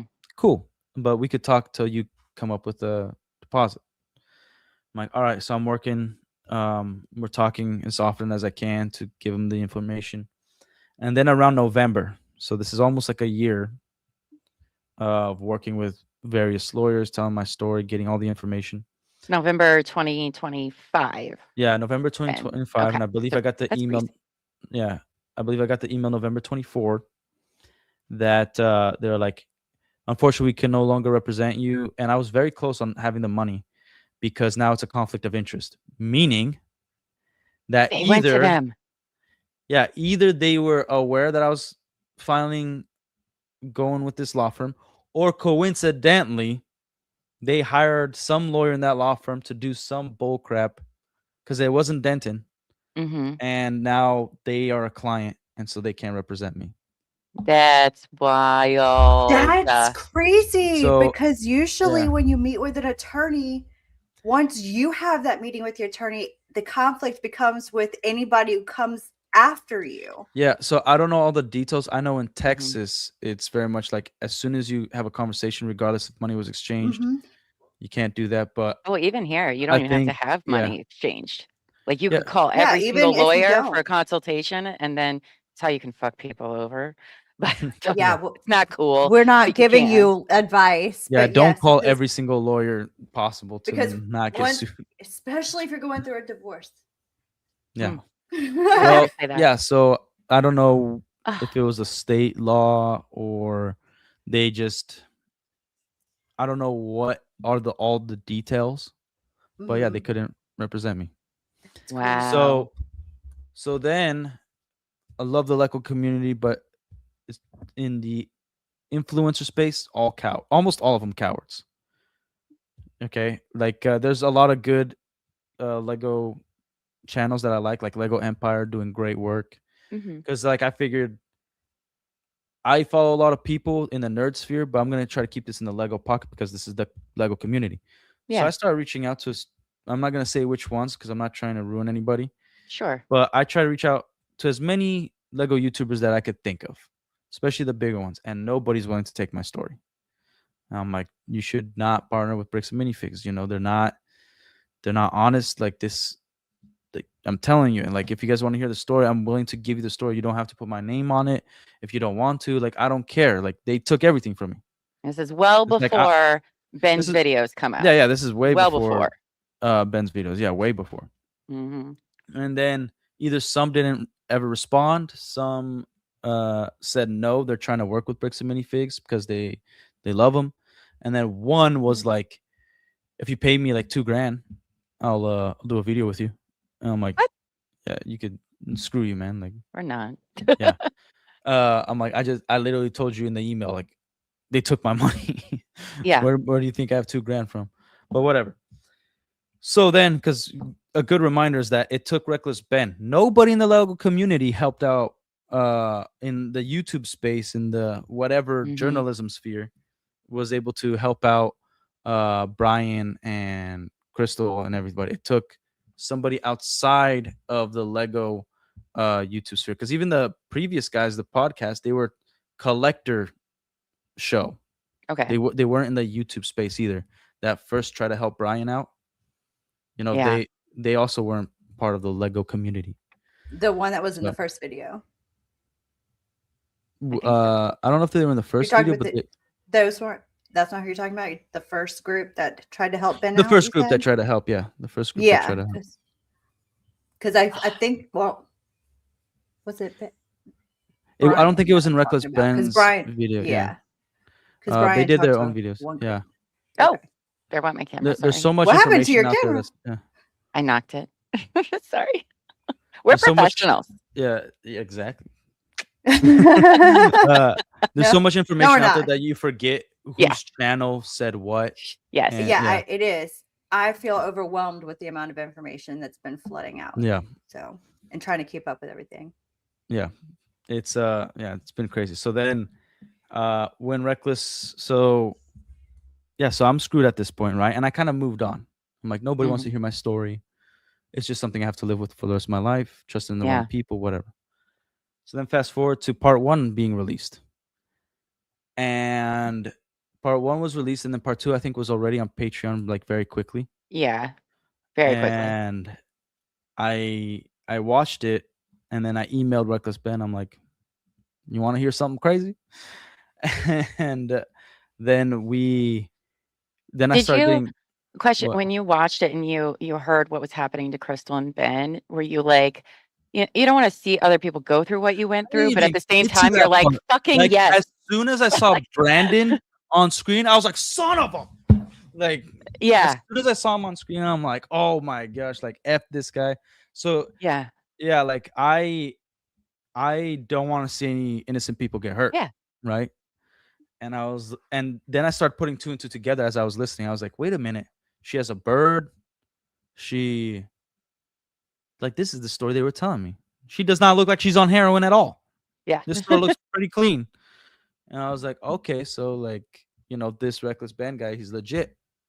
Because I started putting all the stories that they told me together, like every interaction I've had with Brandon and Josh. I'm like, this is exactly how this guy is.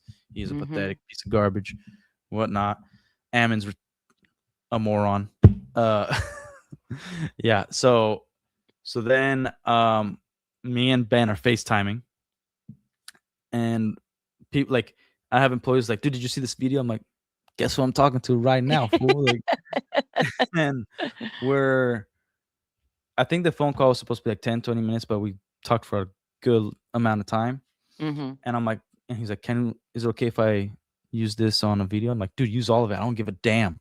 Right. Like, I just feel like I'm not alone in this now. Like, please, yeah, like, please, no, I was please. just like, I want justice to be served, because Yeah. I thought I was an isolated incident. I thought they just for some reason hated me, and I could never figure it out. But when this came out, I'm like, oh, they're just garbage and doing this to a bunch of people, Mm-hmm. So then Reckless Ben and I talk, and I think at this point I got Echo Base did a small video. Nick from Echo Base Network, he was following the stories, like, oh, this is crazy. And I just commented on one of his videos, and he was like, oh, cool. Like, because at this point, the American Fork Police Department Part 2 came out. American Fork Police Department response video from Ben came out, which I'm in there for like 5 seconds, our phone call that we first had. Yeah. Because he was very abrupt. He was like, can we talk? I'm like, yeah, just give me 5 minutes. And then he just immediately FaceTimed me. I'm like, dude, I'm driving. Pull over. And then he was like, okay, sick. And he's exactly as he is on the videos in person, or at least when I talk to him off camera. Yeah. I mean. So I pull over, talk to him, whatever. And then Nick put out a video, and I just think my comment went something like, oh yeah, I used to own a store and these guys screwed me over, like F them or whatever, like I hate them. And then he's like, dude, would you mind coming on and telling your story? And I was like, and credit to them, like, it's a big risk. Like, at this time, it wasn't the story that it is now, Like, it was just catching on, especially outside of the Lego sphere. Yeah. So then we do the interview, or right before the interview on June 1st, I get the phone call from Matt McNeff. And doing damage control. And he's like, the phone call started off, first of all, he's recording it. And then it started off like, I'm calling you because I'm hearing that you might tell your story, and if you get yourself involved, it's not going to be good for you. And I consider you a friend, and that's why I'm calling you. And I'm like, first of all, I already talked to Reckless Ben, so suck it. So like, this phone call means nothing. And second of all, it's weird how you treat your friends, because I've never left my friends $500,000 in debt and try to ruin their damn life. Right, where you been the last year, bro? Yeah, and I'm like, and friends you haven't talked to me for like a year and a half. That's not really, I don't really consider that a friendship if we haven't talked for that long. You didn't call to see how I was doing after the fact or whatever. And then he was like, wait, hold up. Yeah, and like, again, I've said this a million times, I can't believe in him, but it sounded like he was being genuine. But with everything I went through, can't believe in him. If it ever surfaces this phone call, you guys could tell for yourself. Well, actually, half of it wasn't even recorded, because he was like, tell me the story, because I'm not aware of them shutting down the store and leaving you with the bill. It's the fucking chief operations and owner. officer. He's the and CEO owner. and owner. So I'm like, so you're that bad at your job. The first thing I say to him, I believe it's the first thing I said to him, like, if you're like, Matt, you're the owner, And if you weren't aware, that's even worse. That makes you incompetent. Mm-hmm. Okay. That's bad. That doesn't make it better. No. And so then I go on and tell them a little bit of the story of how they did it. And then I'm like, they even said that they weren't ever officially the owners, that you guys were the owners. And that's why we had to switch to the corporate W-2s at the end. And he's like, that's not true. Like he was sounding mad at Josh and Brandon. That's how he sounded like. And then he's like, okay, I'm going to take this off recording. And he was like, look, how can I make this right by you? I did not know this, whatever. And I'm like, Matt, logically, I'm like, I'm not going to believe you.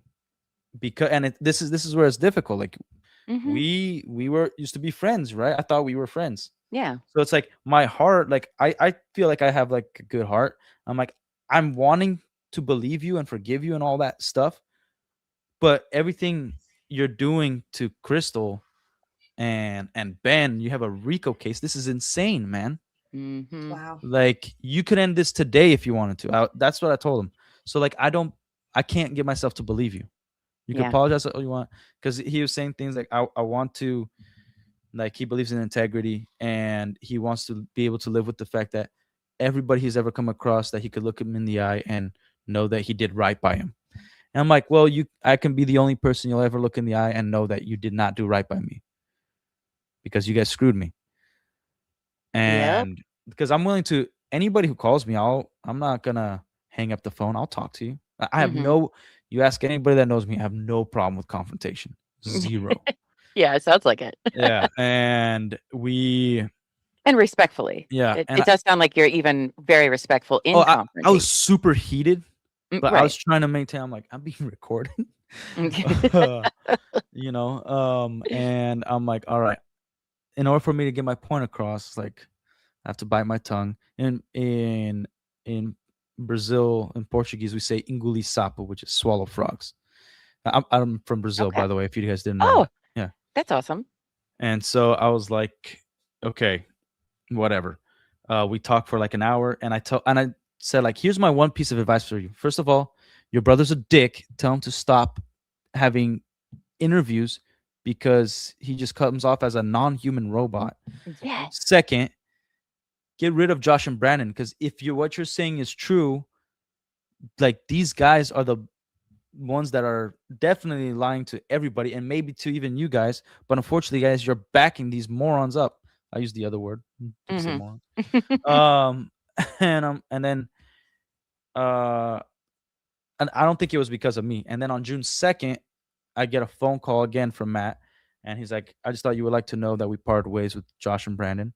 And I'm like, okay, hang up the phone. And I call back. I'm like, why did you call me? What was the point of this phone call? And he's like, well, I just thought you should know. I'm like, how's that going to help me at all? Why would I care? Which you could blow him tomorrow. Why would I care? Yeah. Like, and did you part ways for good reasons or for optics? It was for optics. Yeah, well, Let's be honest here. Yeah, I didn't keep asking questions. Yeah. He asked like, did you think about, is there anything you can do? I can do to like rectify or whatever? And I'm like, yeah, you could send me a check of $500,000. Because I let him know, like, you don't have no idea the stress I went through of having a newborn. Like, you'll never be able to feel that because you're done having kids. You're never gonna feel that, man. Like, I can't explain it to you. And he's like, oh, it'd be great if I had that kind of money to throw down. I'm like, oh, you have 300 stores and you don't have $500,000? Right. That's what I was thinking. And I'm like, all right. Those attorneys are going to cost that. Yeah. And I'm like, well, that phone call wasn't recorded. Again, I know I should have recorded and whatever, but like, yeah, whatever. So in all intents and purposes, the words he used, he was trying to fix things, but I can't believe in him. Yeah. And if you guys ask any franchise owner right now, they still want McNeff to be the CEO. They'd rather have him because they believe that he's like an angel. And it does sound like from all the interviews, and I'll say this, from my perspective, when I watched them on ACOB and stuff like that, it seemed like Matt was out of the loop on a lot of things because Ammon would say something and then he would say the opposite. Yeah. And they contradicted each other a ton. Again, I'm not saying I believe in Matt at all, but it wouldn't surprise me if somehow we realized that he knew nothing about nothing, which also still bad because you're an owner. Yeah, I don't know if I'd want that guy to be CEO if he Yeah. fucked up that much with COO. Yeah. Like, but okay. Oh my gosh. Yeah. So yeah, and that was my last phone call with him. Apparently, like the clock is ticking. They could sue me at any point, but Yeah. have fun because Have I'm still gonna fun. keep talking. Like, luckily, I started this YouTube channel in the store because Oh. I had a other YouTube channel for the store Mhm. called Bam Rebel Command because we had like this green Star Wars panel Mhm. was part of the entrance. And we were doing like a Death Star entrance when you walked in the store. It's like a deep compression zone. It's awesome. And then we had mainly Star Wars, nothing Disney Star Wars because that stuff sucks. It's not real Star Wars. Disney can go shove it. Disney and their talk about some Yeah. takeovers that I have strong opinions about. Their princess stuff is really good as long as it's not live action. It's pretty good. Yeah. But yeah, I had Bam Rebel Command and we were doing it for the Bricks and Minifigs store, right? But then I got a call from corporate being like, "Oh, you should change your name to Bam Loot's location or whatever." I'm like, "Well, then that just nobody's gonna find us because if they just look Bam, we're not gonna stick out." Yeah. Like, and they're like, "Oh, and you should change it to our logo." And I'm like, "You know what? I'm not even gonna post anymore on this channel." And it was doing way better than the Last Relic, right? And so then me and one of my employees, we started the Last Relic to talk about movies and movies that are good, which are relics of the past. You know, Yeah. like comics, you know, nerd stuff, whatever we want to talk about, cars, fighting, whatever we want to talk about, really. And it was just gonna be a podcast, and then we did at the store at night when after hours, and then I started doing YouTube again, and luckily, like it kind of all worked out in a way where like I'm doing YouTube and then this comes out and I'm like, ooh boy. And I didn't really put it out on my channel because I felt like it would be more important to put the story out there on bigger channels. Yeah. To highlight how much pieces of garbage Josh and Brandon in, because I felt like they didn't get enough coverage of how terrible people they are in some of Reckless Ben's videos, right? Yeah. I felt like a lot of the videos hijacked by people who have hatred towards the Mormon Church, who have hatred towards police departments. So it's like also all stuff important to highlight. But remember, Brian is the one that doesn't have his Legos back. Reckless Ben is facing a RICO case. The Gormans got screwed. That's important to bring the story back and tie this in, which I think now most people are doing to like keep the story alive, especially while the gag order was happening. Yeah. I was like, yeah, and the reason I tell my story is because every single person that's involved in Reckless Ben's case and Gorman's was involved with me. That shows a So, pattern. yeah. Modus operandi, if you will. But I mean, I guess like the interesting thing about all of this coming forward is it does have the aspects that make it a broader story. So there are, you know, more different groups that could cover this story and get it out there. But I've observed because we were a little late to the party because my sister-in-law passed away at the beginning of June when this. Oh, I'm so sorry. Oh, it's okay. How are you guys doing? You know, better-ish, but you know, grief it comes and goes. And how's your brother? Oh no, it was my partner's sister. Okay. My sister-in-law. Yeah, your sister. Okay. So he's doing okay. You know, it's tough when you lose somebody young and like that close. I don't know why I said brother. Like That's okay. I do have a brother, but no, not that one. But yeah, how's he doing? He's doing all right. Thank you for asking. But that made us a little late to get on the party because I was I cannot. Your family's the most important thing. I got it. Yeah, it was very all of a sudden. So it wasn't even, you know. But so like when this all came out, we were a little behind on all of that. And we were looking at everything and we were just like, wow, okay, this is such a big story for so many reasons because I know a lot of the different communities, they're not into the law world, the legal world, how all of that works. But the number of victims is growing with each and every day. And I know some people are like, well, it's just money. And it's like, yeah, but it, you had a newborn baby and other kids and how stressful it was. There is not a monetary value to get back your time Yeah, and of what they did I for you. wasn't looking for pity either. It's like, No, oh, just because I have a baby, you should give me not at like all. special treatment. I'm like, I just want things to be fair. Exactly. And Yeah. I think you coming out and talking also gives more credence to Crystal and Ben.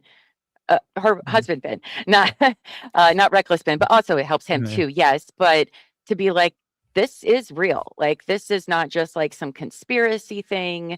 These people have a habit of doing this. I've interacted with them because they really did what their first thing. Let's throw Crystal and Ben under the bus.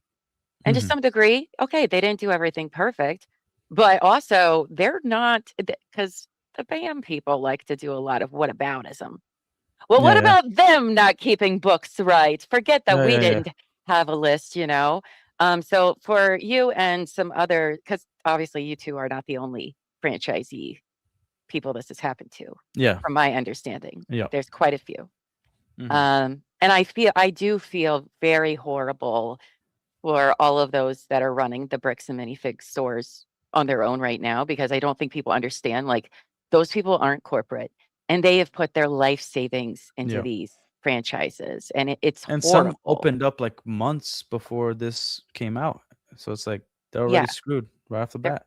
it is. And it's so sad because they are going to be victims of BAM as Mhm. well because Yeah. of the damage they're doing. I can't believe, I love watching their interviews because it's unbelievable that they would say this stuff out loud in interviews. But Yeah, let them. Let them. yeah, yeah, but my heart does go with everybody, that has and runs Mhm. these stores because the amount of damage it can do, it's just rippling, and that's Yeah, really heartbreaking because they I didn't was do nothing wrong. I was saying this on yesterday's stream because like I was worried about, how Ben may be trusting too many people, handling things, whatever. Mm, That like some of these people's like lost their entire lives, like they lost their houses, their like everything, and that's the kind of stuff that would push a person past their mental limit. yeah, And that's the kind of people it can make a person, feel like life isn't worth living. yeah, And so something tragic could come out of this kind of practice and everything. So it's deeper than just Lego, than yeah, just corruption. It's like it encompasses everything. Like there could be problems everywhere. You know what everywhere. I mean? And Yeah. it's all very real, and, I think Ben did great bringing this to attention for the world to see. Yeah. It doesn't surprise me that earlier nobody wanted to talk about it and get in the Yeah, because Lego they're world. the big guys. They're the Yeah, biggest franchise Lego company in the world, like, yeah. and everybody wanted a piece of the cake. But, Right. like, it's so much bigger than Yeah. that for so many different avenues and so many different reasons, and people do want justice.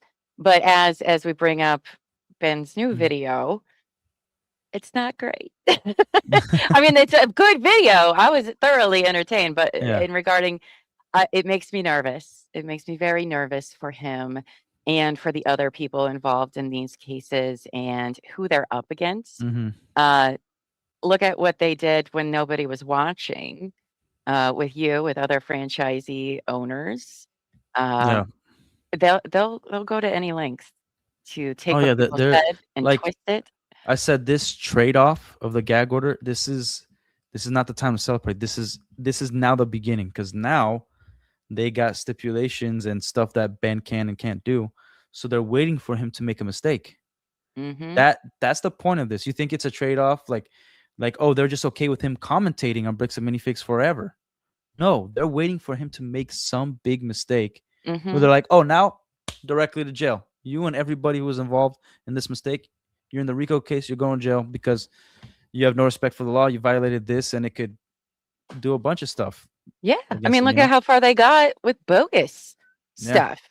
And then because one of the first things he says again in this video is that they stole Legos. And the first words, and I'm like, no, Ben, you Yeah, sweet like summer child, don't say that. Not like that, please, and thank you. because Um, that's the other thing. Like the YouTube videos, like one thing I thought about, like, they would get a ton of hate, but they would get monetized in like a day if Matt and Ammon created a YouTube channel and started posting their side of it every day. Mhm. People would Oh, I follow, thought. subscribe, get in their chat, harass them, but they would get all this attention, right? Mhm. So if you think about it, YouTube's one side of the story. We don't know what kind of ammunition Bricks and Minifigs got. We don't know if they Mhm. got an ace in the hole. We don't know what information they got to use against Ben, whether it be true or not. So Exactly. like this is all entertaining at the same time, but this is real stuff that's gonna happen, and it's gonna have real life repercussions. People could go to jail for a really long time, Yep. lose their entire lives over little mistakes. Little mistakes. You know, I do believe Ben had very good intentions covering this. I do believe in. Mhm. I don't know him. I've never talked to him. Did he do this because it would be good on YouTube? Yeah, but everything he went Yeah. through, though, I do feel was like well intentioned, right? He I did feel want to like help this I family. feel He like if he did, didn't care, he wouldn't have taken it to this length. yeah, and he still Yeah. cares. Yeah, I think he does care. But I don't know if, you know, just like when you had talked to the lawyers and you ran out of money. Mhm. That's how they win. Yeah, Is you running like, out of money. and That's their whole they plan. said that's their tactic. They said it Mhm. to Crystal and Benjamin Gorman. It's recorded. Like, yeah, we're Yeah. just gonna drag this out. Wait till you run out of money, and screw you. That's it.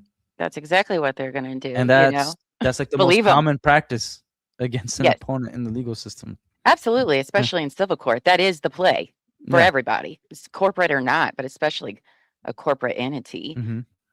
And then, you know, now he has these criminal charges as well. And I agree, all of this seems very bogus. I mean, Yeah, but but it doesn't they matter are if it going seems to use. bogus or not. All that matters is that they're getting their stuff done in the way they want to get it done, and they have a goal that we do not understand, and they're Mhm. trying to win.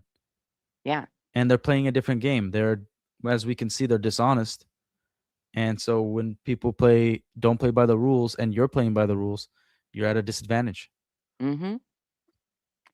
Oh, jeez. But even when you play, even if you decide not to play by the rules because the other guy's playing by the rules, Yeah, they're now gonna you've compromised point at yourself. you Yeah. first. They're gonna point at Mhm. you first because you're the underdog with the less cash to get yourself out of the trouble. Yeah, Yeah. like you've compromised your integrity. So like, what is actually believable after that? Yeah. Yeah. I mean, You I know? don't think that Ben and them is going to try not to play against the rules, but Well, you're right. It's either yeah, but it's also like, then you got to be super duper clean. yeah, and also it's the other thing is like, okay, in like 2-3 weeks he got 1 million subscribers, right? Mhm. And he got all this fame, and I'm not saying him particularly, but you don't think there's going to be people around him that want a piece of that want fame, that want money, that may be willing to betray him, you know, just for some Mhm. clout, for maybe some cash? You don't know. Absolutely. So now it's like you got to be super careful because you're a trusting guy, but you're also a 30-year-old man. Like people are like, oh, this kid is doing. He's not a kid. Yeah, he's not a kid. He's I a thought he man. was young. I thought he was in his early Yeah, 20s. yeah. I did too. And then I did found out he was too. 30 Oh, and yeah, I was like, and Ben. Yeah, and he's smart. He is smart. But he's clever. Sometimes clever will override that, right? He has a lot of ideas. He was also a professional athlete. He's competitive. Mhm. Like that stuff doesn't go away. Like you got to understand, like and at this point, Bricks and Minifigs don't underestimate Ben. Maybe in the beginning they did, but now they know who they're dealing with, so they're gonna go with everything they got. Yeah. It's a pretty And the internet. simple math. Like I don't know how people are not comprehending any of this. As No. Buffy saw in the chat yesterday. Yeah, it was fun. It's interesting stuff. It's just Yeah. not, it's not the real world, you know. Unfortunately, we all wish it was different. We all Mhm. wish that Ben could just walk in and be like, here's XYZ. And they're like, yeah, you're right. They are the bad Yeah. guys. Lock them up. And maybe someday that might happen. But in the meantime, every day is going to be a battle. And maybe we've won one battle in the entire Yep. war. It's Yep. still, you have to have that mindset when you are in a legal game. They're at war. And every day Well, yeah, they're and going to be looking for a way. yeah, and that's the other thing. Like I saw somebody say satire in the chat. It's like, well, that doesn't matter. This is the legal system. I don't care that you didn't mean it that way. They could take it like Ben saying, like, if they do the chicken dance, you know, like just today, we don't know if it was like it was somebody else or it was BAM corporate, but there's a advertisement on Facebook of a chicken minifigure, you know. And then what if one of them does decide to do the chicken dance? He said he'll apologize, like he'll accept that as an apology and move on. Mm-hmm. Because then if you don't move on, and the court's like, oh, we can't take you for your word. You said you'd move on and you didn't. You released part 4, part 5, stuff like that. I am glad Like, that they got an entertainment yeah. lawyer. That's for sure. They're going to need that if they take Yeah. this to trial for sure. Yeah, like that. But it doesn't matter if it's heavy or not. Like somebody could say, but I took it as good faith. You know, like what if Matt went and did the chicken dance? Like, I thought he was being for real. Like, how am I gonna know? This is a serious thing. This is a legal case. You know, like, yeah. And then the courts are like, yeah, why are you messing around with something that with a RICO case? Do you not take this seriously? And then they're gonna start believing that they can't trust Ben's word and Ben's lawyers. Because again, there's the human element. A judge is a human. All right? Like if you start convincing people that you don't give a damn and that you are just a funny guy, and even if that's not your intention, it doesn't matter what your intention is. It just matter what's perceived. You know, how you look. That matters. So yeah, it's like it's I do believe that he knows what he's doing, but with this video and the things that I've been getting DMs about, like I don't know if his lawyers, if he's like venting every single detail to his lawyers. Don't know. I have questions about that as well. Yeah, go I ahead. don't think he's running stuff by his attorneys, and if his attorneys are king with some of the stuff that he's putting out, then questions about what. Yeah, either they're not that good or they're trying to do something that, again, we're not going to have full information. Hopefully they know something that they could do that's going to be sneaky. Mm-hmm. But yeah, it's from our perspective, it don't look good.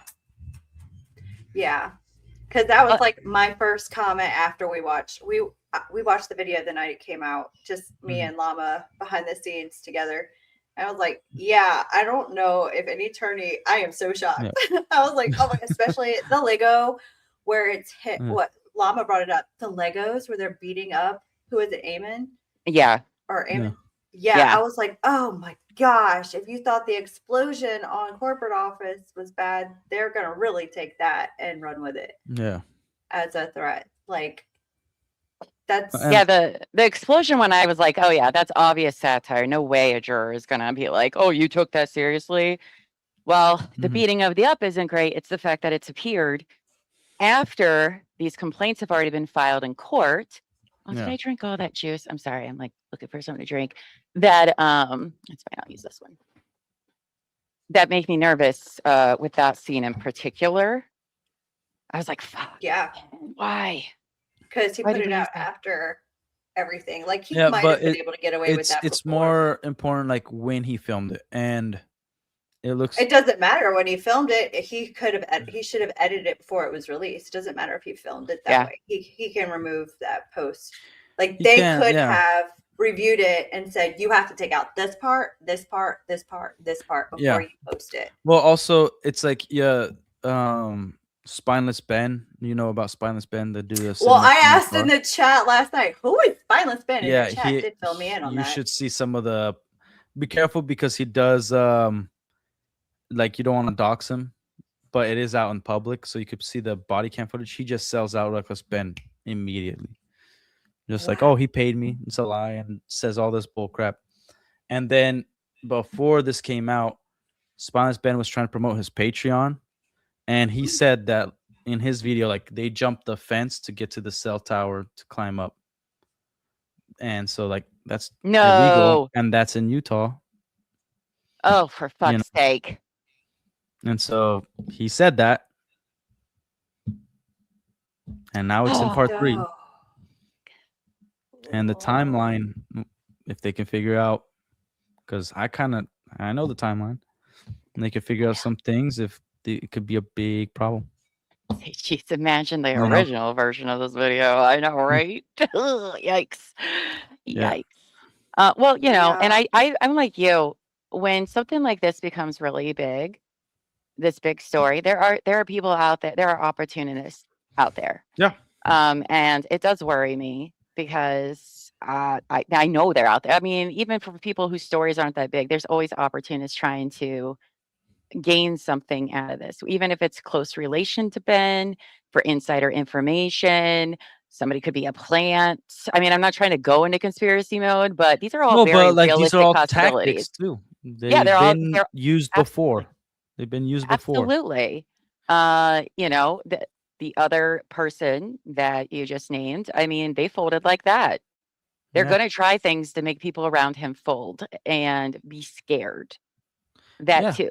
You know, that's literally how it always works for No, all the they'll other cases. utilize fear. They'll utilize their knowledge over theirs. Like it's always if you're a kid and you're interacting with a cop, it's always scary. Right. Jeep My Dad. question is quite serious. Okay. Yeah, Jeep Daddy. I can't find. Can you it's probably way up. Sorry, I had to go to the bathroom and stuff. Can you just repeat whatever your question is? Because I'm sorry, I didn't see if you had one, and I don't know which it is. But if you want to repeat that, then we can ask him that. Yeah, yeah. I mean, I don't think that Ben needs to not talk about things, but you Hmm. just have to choose things very wisely at this point. Because again, he not only is in civil court, he has criminal charges. Yeah, and also some Like, things have been fixed. I'll put it mm, that way. And people, like I said in yesterday's stream, people know about it that shouldn't be knowing about it. And neither Ben nor anybody that's been involved in any of these cases have announced it. And it could all be like the longer they don't announce this, the more somebody could use it against somebody else. mm-hmm. Use against somebody else. It could make your lawyers want to drop you as a client. Hmm. If you're not following their legal advice and creating more problems, they have Yeah, every like right to drop you as a client. lawyers are in the business to win, Yeah. make money and win. If they're making money but they don't believe they could win because you're not listening to them, they'd be like, "Well, go find another lawyer, man, because you hired me so I could give you advice, Hmm. and then you're not listening to any of it, so I can't keep going." And then you have to Yeah, start from scratch. they're not also gonna risk their Reputation. reputation on Mhm. somebody. Now here's Jeep Daddy's question. He Yeah. reposted it again for us. Well, Eamon did say he would do things, him or other person of the company, and failed to do so. Why hold Ben to a different standard? Oh, do you mean like, oh, we're threatening to take you to court? And why hold Ben? I think I know what you're asking here. Here's why I hold Ben to a different standard is because if you want to be the good, honest person, people love to point out your flaws and misspeak Mhm. even more, right? If people already think you're a shitbag, yeah, they're gonna look at what you're saying and everything. But to someone who's trying to be in the right, this is what they do to good people that try to do good things: is When you tear have the apart moral things. superiority and they're Rules for looking the for a not for way me. to decredit you or discredit you, they will pick over your comments with a finer tooth comb to discredit you.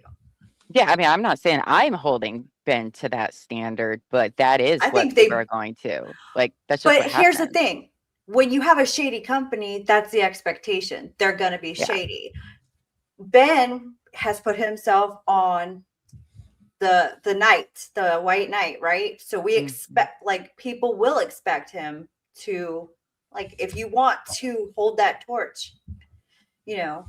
They want a certain sort of perfection, which is ludicrous because nobody is that way. But that's But and he's that's what the definitely other not side's that gonna do. way, and he's going to play the game how he wants to, whether I agree with how he's playing the game or not. Yeah.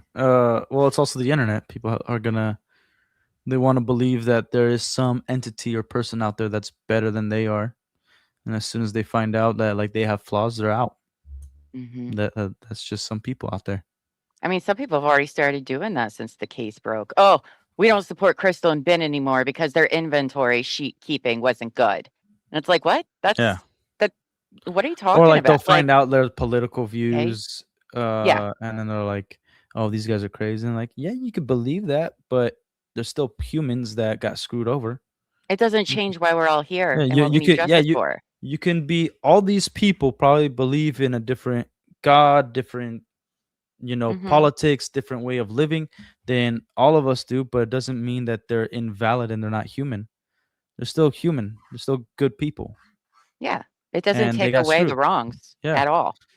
Yeah. As Buffy says, two things can be true, right? Exactly. Sure, Crystal could have had the inventory sheets a little messed up. That doesn't take away from what the That she got franchise did screwed, here. yeah. It doesn't really change that much because they didn't bother Mhm. in the first place to rectify anything. So Exactly. it's moot. Moot. Oh man, that word keeps coming back. Moot. You don't like it? Moot. It's a moot Moot. point. Moot. Yeah. Oh. And another thing is that, they're a corporate. What they're doing, and they've probably already done it. I think some of the discourse in comment sections and stuff is PR bots. I Right? wondered that too. They There's want to an divide awful lot people. of people coming into chats now that seem very Bricks and Minifigs like sided. It's And I'm like, possibly franchise owners. I was wondering that. I was like, where did all these people come from? Because And not there's that a people lot. can't, right? Not that people can't like have their own different opinions, but it's the way that they No. talk that you're like, that doesn't even sound right. Like, what are you Yeah. saying right now? No, it just I don't think seems I've had any almost- bots yet, or somebody that seemed like a bot. It seems like a campaign. Yes. Mhm. And they do this for other large legal cases. People may not be familiar with that, but that is literally a strategic tactic. It happened in Det v. Heard. It happened in the Lively Baldini one. I would It say happened in half of Karen people Reed. that you like. Yeah. It happens in big profile cases all of the time. And I can guarantee you it is happening now. I didn't know that. And oh yes, Oh, yeah. that is no secret at all. Just Google like the Det v. Heard and you'll learn all about the bot campaigns. Okay. And it happens in other like political trials, like Kyle Rittenhouse, things like that, Yeah. where you're like, there's no way you've actually paid attention to anything. It's kind of weird. Because Buffy and I do not agree on stuff we cover all of the time, right? Yeah. But we've at least taken in the information and decided our own opinions. Where some of these, you're like, have you even paid attention to anything, like at all? Yeah. Yeah. Like, what reality are you living in, buddy? But that's another thing. I think I've said some things. I mean, we're not a big channel, obviously, so not a lot of people are listening to us for anything. But I said a few things about this community that's starting up here, and that's one. There needs to be more organization. So we've been covering this case of Laura Owens, where she said she got pregnant by the Bachelor, Clayton Eckert. Anyway, it's all a bunch of lies. It's a wild, wild story. And when his story came out, none of the Bachelor people wanted to touch it. Similar situation here. Okay. But the good thing about that community, because the community itself did so much research into all of the lies she was telling in court filings and motions. And she was not a court, she was just a person. All right. And there's a lot of bullshit. Now imagine if it's corporate. But that community, they did a lot of the legwork, a lot of the detective work, and saved the lawyers a lot of time. And without the community doing all of that, I mean, yes, the lawyers are great and did their jobs, but without them doing that, she would not be facing 14 felony charges right now, including perjury, including evidence tampering. Like, it is going to take a collective group of people to sit down, work everything out, record everything, dissect things, because that's a lot of money in legal fees, right? Now, the lawyers can rely on that, and they are going to have to do their own work because that's how that works in the court of law with evidence. But the community needs to be more organized. There's going to need to be fundraisers, because the minute there is no money, this is done. This is over with for Ben. Yeah. It just is. That's the reality of the situation. And also, it is keeping the story alive. I've seen some comments on the Reddit of, oh, these YouTubers are just covering the story for clicks and stuff. I mean, yeah, it helps, but also you want everybody talking about this and it not going away. Because the minute it goes away, again, they win. Yeah, and I think like I think we would all be okay with just watching it like a TV show, the law tubers covering it and then him being able to put it out. But especially after the gag order, like, when you're a part of a certain community, that's why I like call out the Lego community a Mhm. lot. It's like, Yeah. you have an obligation to point out when something is very big and negative to show the reality. Yeah. You know, you can't just be like hunky dory, everything's great, sunshine and rainbows. Like, no, like point out the reality, be authentic. You have a responsibility because you're the one that decided to do this. So if Exactly. you're on YouTube, like I'm not sure how much of an impact I made, but I know I've made some by sharing the story and showing like my side of the story and pointing things out and communicating with Reckless Ben. Mhm. Imagine if I just like sat back and like, man, I can't wait to see what the next part is in, like, or what they're gonna do here No, I or think whatever, you you brought know. a lot of credibility and a lot of validation, a lot of humanity to this story, Mhm. where Mhm. you're how it affected you. Like, I mean, we watched it through Reckless Ben's video, but I didn't really get into like the real deep, you know, The of personal details. human part, Yeah. yeah. And Mhm. you sharing how that impacted, it is to people just money, but that affects every part of your life, your children's lives, how you Yeah. are able to take care of them. And I think bringing that into it, the human aspect, look how it affected me and my family. You bring that human touch to it, Mhm. and also give credibility to what, that it's not just, this is a habit. This is a habitual pattern. Mhm. Like, this is not a one-off crazy story. This is what they do to people. And like, that's Mhm. awful. Yeah. Yeah. It's about getting real justice here, and those are some ways of doing it.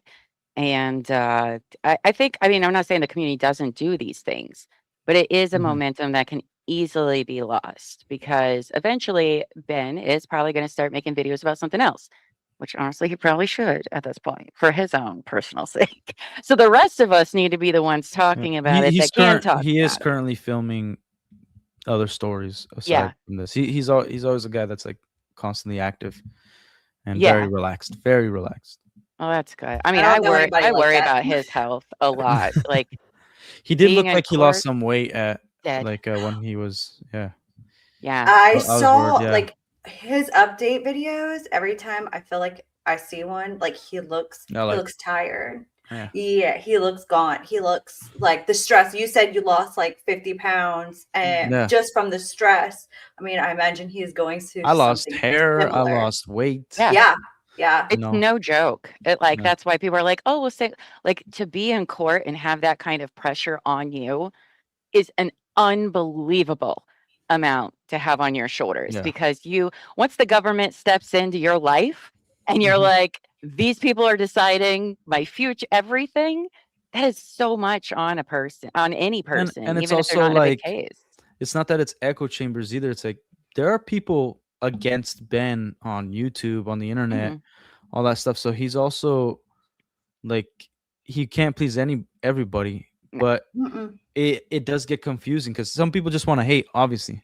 But Yeah. when you do everything right and you're like, why is this person, like, I remember I posted like the Lego, like a short, the Spider-Man Lego, and it's just with the Sam Raimi music in the Mhm. background, Mhm. and it's like 5-10 seconds. Like, first view was a dislike. I'm like, what did I do? It doesn't take It, much. it, Nah. it's just a Lego Spider-Man head. Like, damn. Like, that's crazy. So yeah, some people just All want to the hate. hate.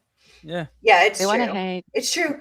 But see, I don't feel like we call out balls and strikes. I feel like Mhm. I feel like we call out balls and strikes. You know what I'm saying? We're going to like say it if we think he did. We're obviously on Ben's side, but if he fucks up, we're gonna say it. No, you're being Yeah. objective. You're giving your opinion. You're being as objective Yeah. as you can, and you have no fault in that. Like, that's the thing. Like, sometimes just because you mention one thing that like you're not agreeing with the person that you like, everybody thinks that you're now like a cop out, or you're like Yeah. you're Being being negative. paid? This is crazy. Yeah, like yes. You're being paid by the Are you Aren't you McNabb. paid? You're getting paid by the McNevs. I'm like, no, I could Oh. be critical of some things because this Yeah. is serious. Like, Right, this ain't a right. joke. And, It's people's lives. Yeah. and we really Yeah. want the best outcome for him. Yeah, Really do. Yeah, Because and it's really a I've stated big this thing. before. Obviously, it'd be entertaining if this like was something that just blew up and as like a catastrophe for Bricks and Minifigs. But hmm I'm okay if one day like Benji's posts a video like everything's done, we settled, it's all good, bye guys. I'm cool with that because I don't want to see people get hurt. Like that, hmm if they could sit down, resolve all this, great. Like, and we move on. The people that got hurt, receive justice, all that stuff. I'm cool with that. I'm not in this to be like, yeah, I want to be famous. I want everything entertaining, and I want more content for me for years to come or whatever. No, like, I want this resolved. Yeah. I don't know if that will happen unless, I mean, Bricks and Minifigs Well, would really have to be like, Bricks and Minifigs all right, definitely we don't want to screwed go up. to Discovery. They don't want don't. No, I I agree agree. with you. Discovery. I Yeah. agree with They you. don't. They definitely do not. So at what point do they pull out? How far do they let this get? Mhm. Like, I think that's why they went after the GoFundMe, because that's important too. Like, if GoFundMes are still active, they could constantly keep receiving money to fight Bricks and Minifigs, right? So their plan of like waiting out might not work because they could be waiting out for like 5 years. Yeah. And Ben's still making money, Like, you know? people don't understand how far you can keep kicking the can with every hearing. Like, I know people were super Mhm. pumped up about the one he had the other day.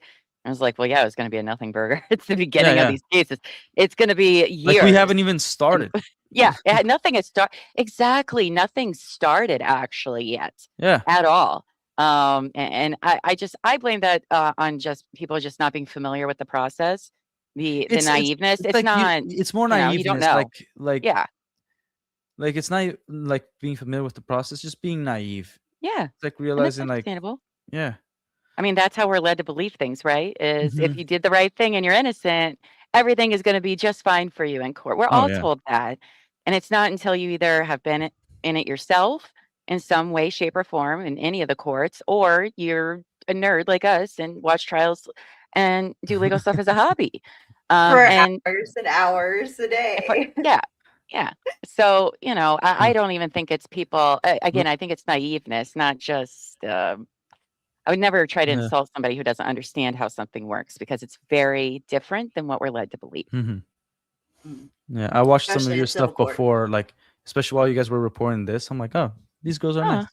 Let me thanks. watch this. Yeah. Aw. And I'm so I was so always, glad you came and yeah. talked to us because Mhm. you're so fascinating. And you're so open and easy to talk to. Yeah, that's how I conquered my wife. You're like, I got the kids to prove it. Yeah, did she's it. always like, anytime she's like, oh, that was so dumb of you. I'm like, hey, you married me. Yeah. All Yeah. right. Yeah. What does that say about you? Yeah. You know, and There all was the time. so I told the story of like when me and my wife were dating, and I thought it was hilarious in the comment because they called me a misogynist. And because I asked my wife when we were dating, I'm like, what's your dream? And she's from South Korea. Mm. Dreams don't Okay. exist there. Okay. Right?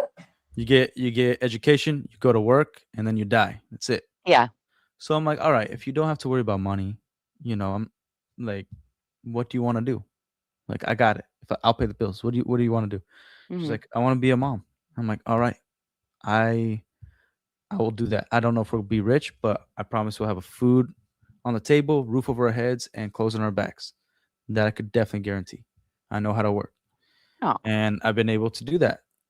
So like a lot of times, especially after this with no money, but like I was still able to do that, right? Mhm. And somebody was like, this guy like is a misogynist and he's brainwashed her into whatever.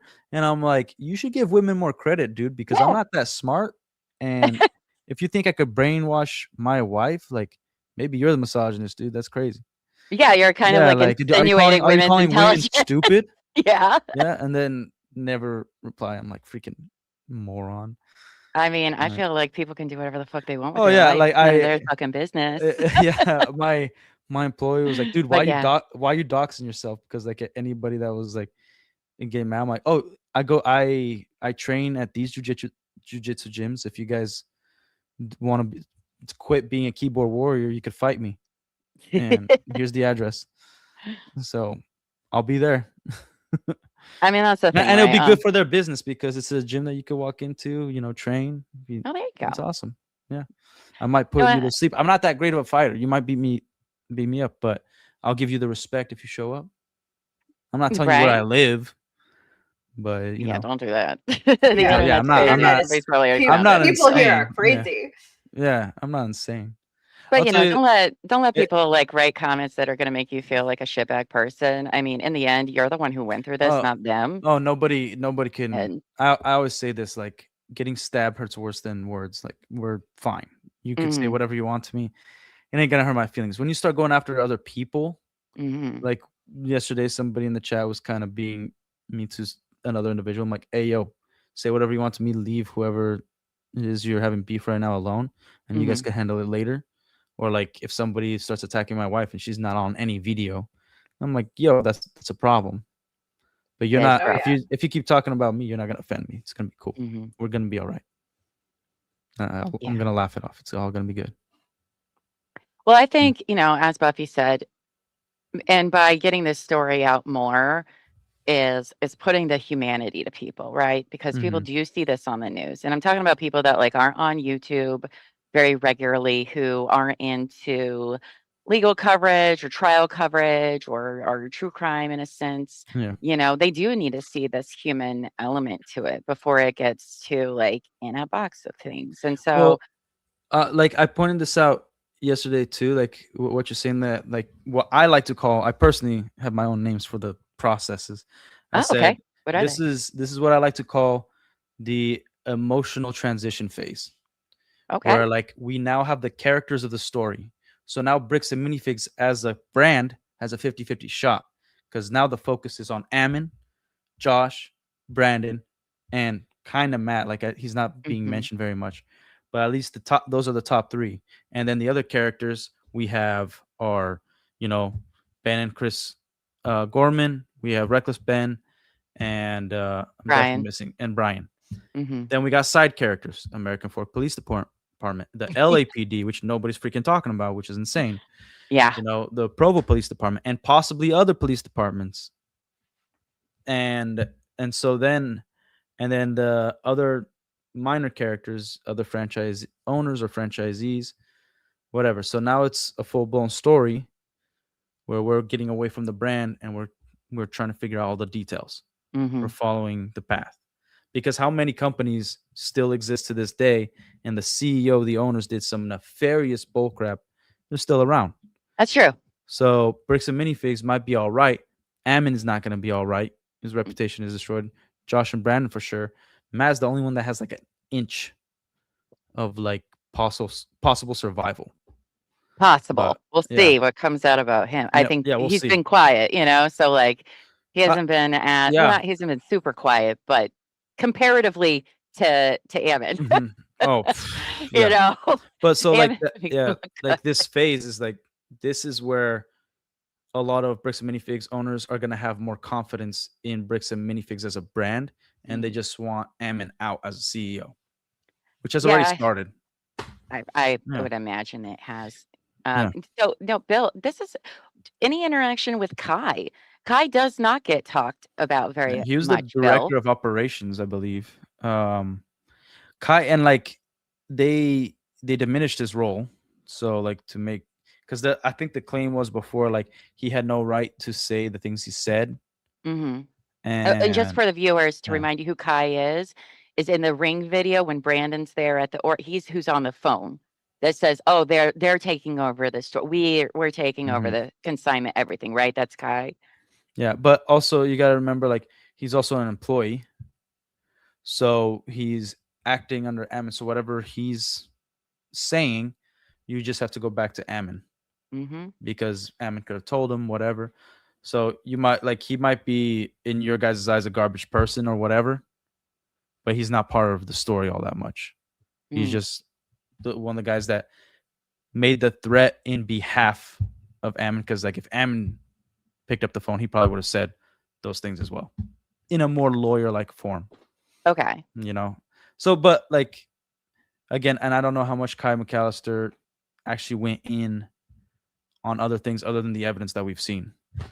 So But he's you like, didn't have much dealing with him during your no, story, though. no, It not really. was mostly As Brandon far and as I Josh. can know, as far as I know, I don't think so. Mhm. because towards the end, because Bricks and Minifigs was growing so much, a lot of people were moving in and out of corporate. Like Okay. the person I used to deal with, awesome guy. I won't mention his name. Super nice guy, very strict in terms of business. He's no longer in was no longer in corporate before I got screwed over by Josh and Brandon. He was already gone. And so then there was a lot of moving parts. Like we had the same accountants, me and corporate, for a time, and then they eventually had their own accountant in the corporate office. So there's like there was a lot of moving parts. So I could have had a phone call with Kai McAllister, but it might have been one or two that I don't even remember. Mhm. You know, because I didn't really need to call corporate all that much. Right. Yeah. Oh, well, I think that's interesting. And we had Who Slack, so like we're messaging, we could communicate with all the owners on Slack, and also with anybody in corporate, and even direct message Amin or Matt on Slack as well. So Okay. everybody's on there. Anybody that's a part of Bricks Minifigs is on Slack. It's hard for them to soon deny in the future about how out of the loop they were if Mhm. most of it's done with on Slack. Like they were included in conversations. Yeah. So right right? now, Benjamin and Chris are trying to get the Slack messages because most of their communication is on there.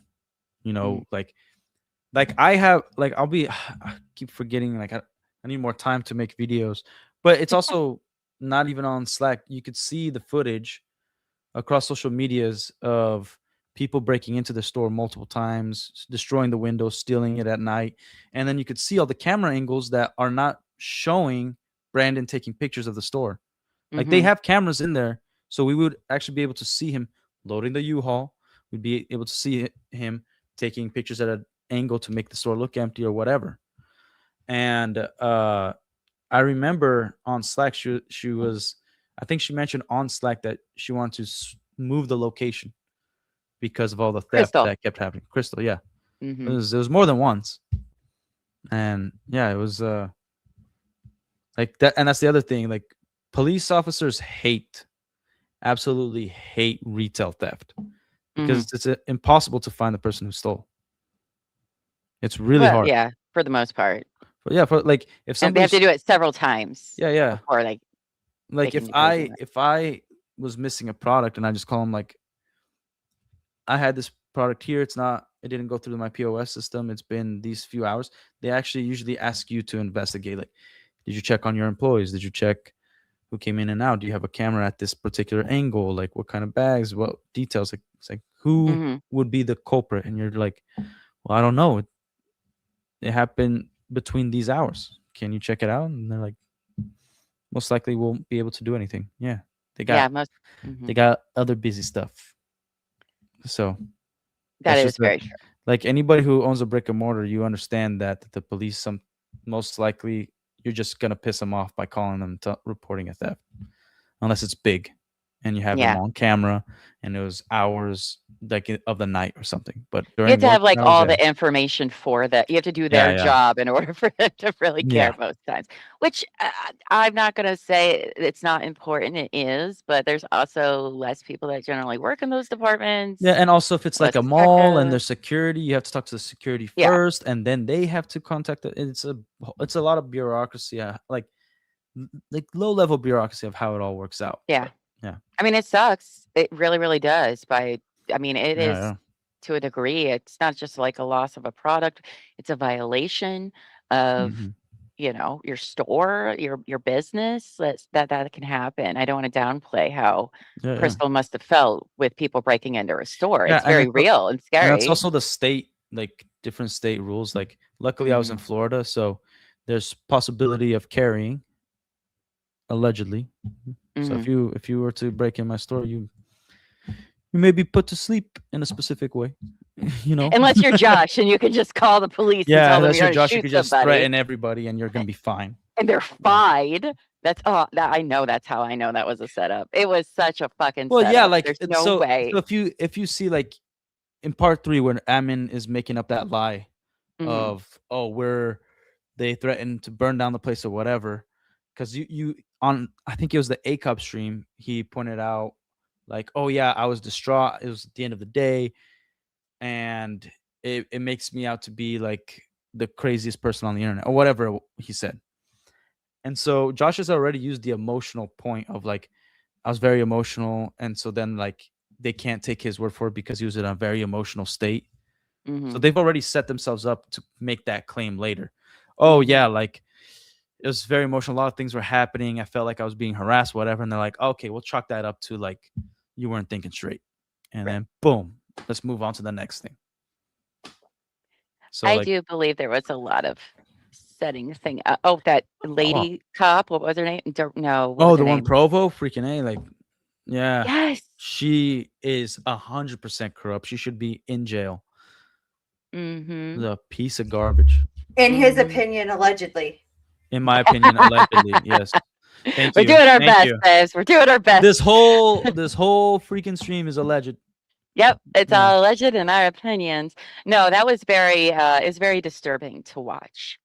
Yeah, Her, in my opinion, of what I use my own eyes and ears to listen to, basically leading Ammon to say, like, to try to get charges where his problem was. It was yeah. unbelievable to watch. It's like, hey, And Reckless Ben is innocent, but let's make him guilty.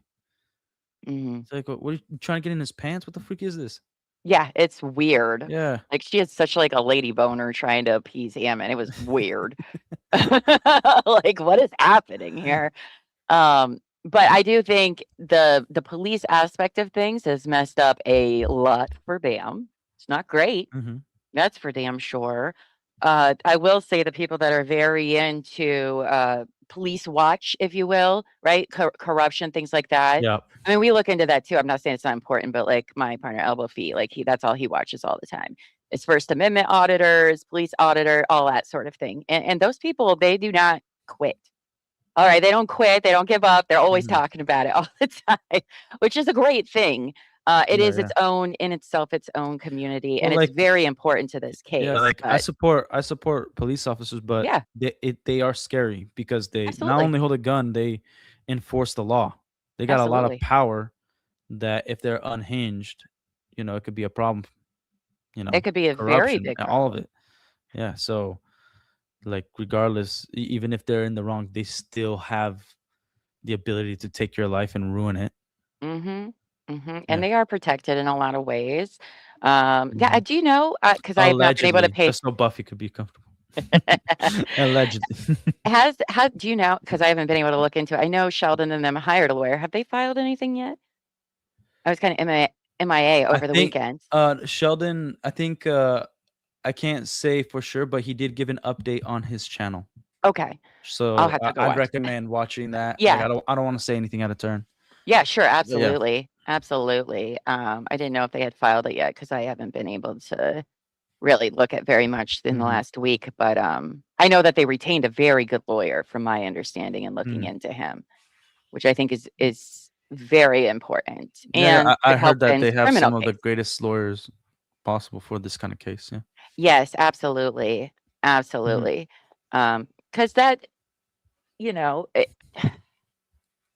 they have a pretty solid case. I'll just leave it at that. Yeah. They And have a very solid case against the police department. just a heads up, I have like another 40 minutes before I have to get to work. So, Oh, okay. No, well, that's okay. just so the chat knows and you guys know, but like whatever you guys want to talk about, now we're in Oh, a yeah. time crunch. Now we're in a time Now we're crunch. in a time crunch. Now the time is ticking Yeah. down. Even though my story lasted like an hour and a half or so, No, your that's the story was condensed great. version.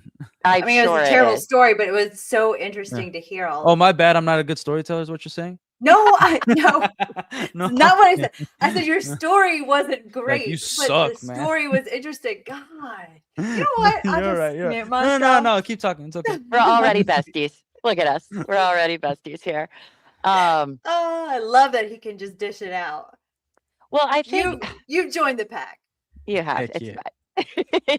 You can sit here and watch hearings with us sometime. How fun would Yeah. that be? That'd be all right. Oh, Like man. I'm the kind of person that, and it's what I guess you could say it was screw me over. I'm a very trusting person, but I go Mhm. right for the throat. I'm like, I'm not gonna have small talk with you. I'm gonna be like, yo, I'm into Lord of the Rings, Lego, Spider-Man. tell me what you're into. Let's party. Let's hang out. Right? All right, Actually, like it's so like funny you said that yeah, because I was very nervous about this interview yesterday because I was like, oh yeah, my God, I should probably go watch his other interviews he's done. I'm gonna go try to do it was like 10 o'clock at night because this week has just been unbelievably busy. And I was like, I'm gonna go do that. And I watched, I mean, I know who you are. I've seen you on things, but I was like, yeah, I'm not prepared because I have really bad anxiety. Um, yeah. and I was like, okay, I need to know how he is. I watched 10 minutes of your Q&A and I was like, "Pff, it's fine. We'll talk about whatever. I got lots of common with this guy already. We don't even have to talk about the case. What nerdy shit do you want to talk about? Let's Heck yeah. go." So that took my nerves away. I was like, oh, okay. He seems like a Awesome. very chill, He's easy cool person to people. talk to, Oh, you thank know. you. I try to So, be like I. It's I think it's hard for a lot of people on the internet to understand because I try to like talk to everybody. I'm just mhm, that open. Like obviously, if I ever get like really big, I'm not gonna have time to answer yeah, every comment. But for now, like if I have time, I'll do it.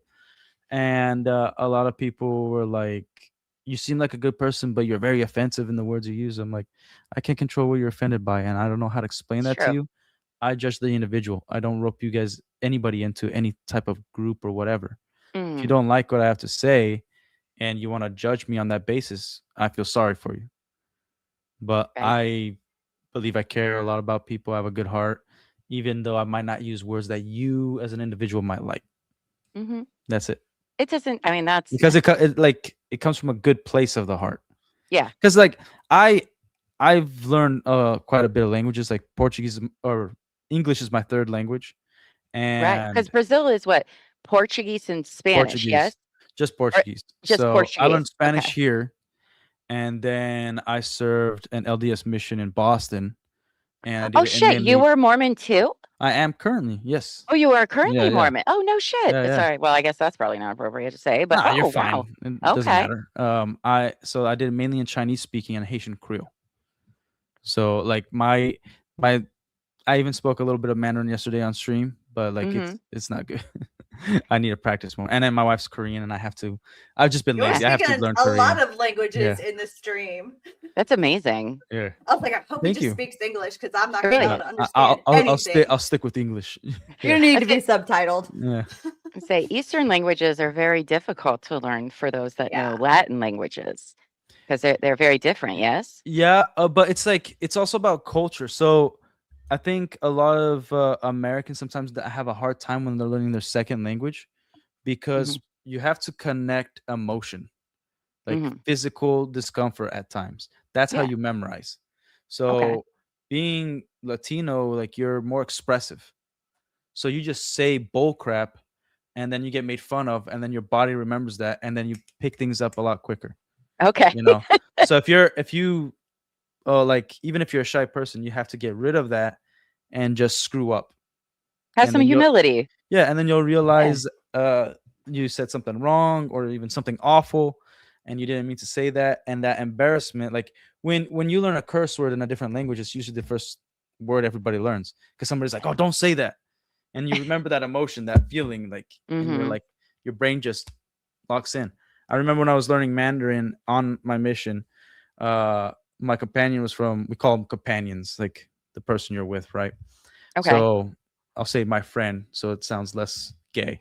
Uh, so he was, we had a rule that if I couldn't say it in Mandarin, the groceries, we couldn't buy it. So we ate like eggs, bread, and milk straight for like 3 weeks. Oh, Yeah. how long were you over there for your mission?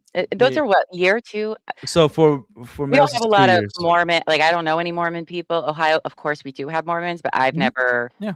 encountered one to learn about them or talk. I've never had a friendship with You them could feel free to specifically. So whenever you want to ask me a question, I will be open yeah. to answering it. So how long were you over there for? 2 years.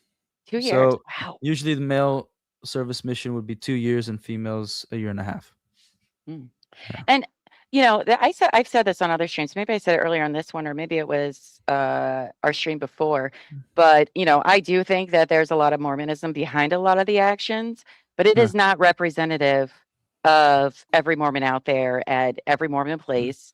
Because I very much believe people have that autonomy, but I know that in Utah specifically, that is the culture. Like you live in, whether you are or not, they're you want to know predominant funny there. thing Yeah. is that there's a culture in there that completely sucks, that even the head of the church has like condemned the culture of Utah. They're Oh, like, it's ridiculous that you guys are acting this way because it goes against the belief. yeah. But like, and that's not in relation to Bricks and Minifigs, but it's like, Sure. No, this is side like the topic. church might be aware, but they're not involved. And I'd Mhm. say like, because any name that is thrown out should be investigated. That's not a crazy thing to say. So like, No. if they're using the church's name, the church should be investigated. That's not a problem. But they Mhm. don't have anything to hide. I think it's just people are trying to run with like, oh yeah, this goes deep into religion and whatnot. Like, no, it doesn't. There's garbage people in every fandom, creed, Yes, religion, absolutely. race, it don't matter. So if somebody ever is using the name of any religion, Mhm. like that's on them. To do ill Yeah. will. Yeah, to Agreed. do their will. So like Utah is predominantly Mormon. And I from what I understand, I've been kind of trying to get 2 officers on stream that are in multiple different, I won't say which precincts, but they don't want their careers ruined, and Absolutely. I don't think they're gonna be able to find a way to come on. But Mhm. let me tell you this, like, not a whole lot of Mormon cops in Utah. Really? Not a whole lot. No. It's interesting. It's Yeah. interesting. But it's not even with religious people, right? Some people are like, all cops are bad. I don't believe that. Yeah, I I don't do believe believe that that there either. are good cops out there I that are believe trying their that. best, but Yeah. there's bad people that are in every single field, religion. Mhm. There, you cannot escape it. They Yeah. exist. That's humanity. I believe But American wow. Police Department is mostly corrupt for sure. Yeah. There might be That's individuals that are innocent in there, sure. but like the people that are involved in the reckless suspension, they're definitely not doing things right. No. They're making it up. They're doing whatever they want. And Absolutely. I don't know who it was, but somebody like dissected their training and it was like, oh, this guy hasn't received any civil rights training, and he's like a veteran in there. He's received like SWAT training, been a shooting training, whatever it is, tactical training, but no civil rights training in there. It's like, oh, awesome. Well, as a Mormon yourself, a lot of people, sorry, I'm going to have questions because I don't know Oh, anything about it, you're right? good. So this is what people say on the internet. Maybe you can help clear it up. So they mentioned that Josh and one of the other cops in the story, I don't remember specifically which one it was, Mhm. but that they had like done missions before and everything. So I believe Josh and Ammon served a mission together. Okay.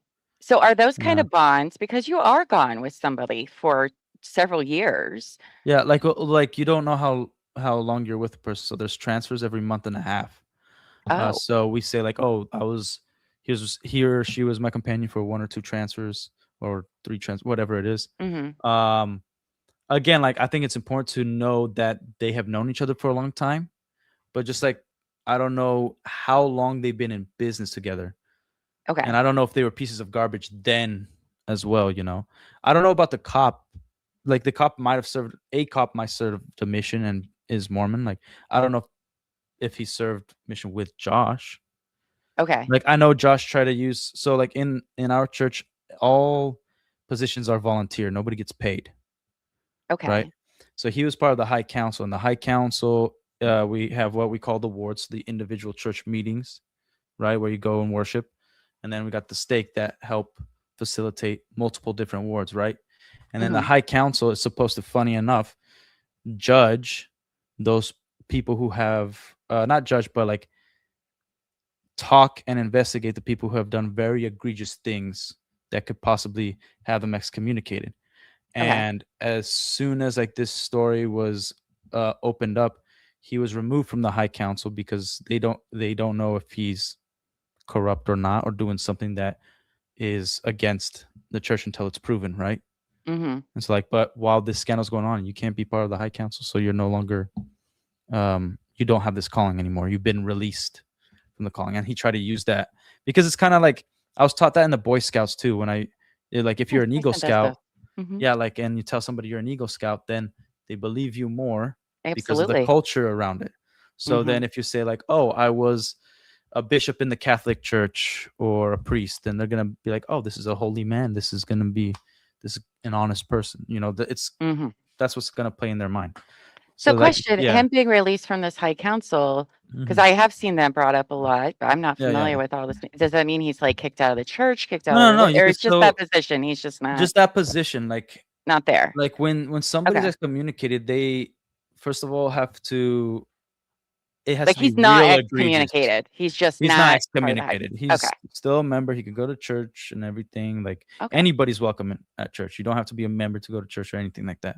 Oh, okay. Like when you're, yeah, like when you're excommunicated, you did something big, you know, hmm like killed somebody.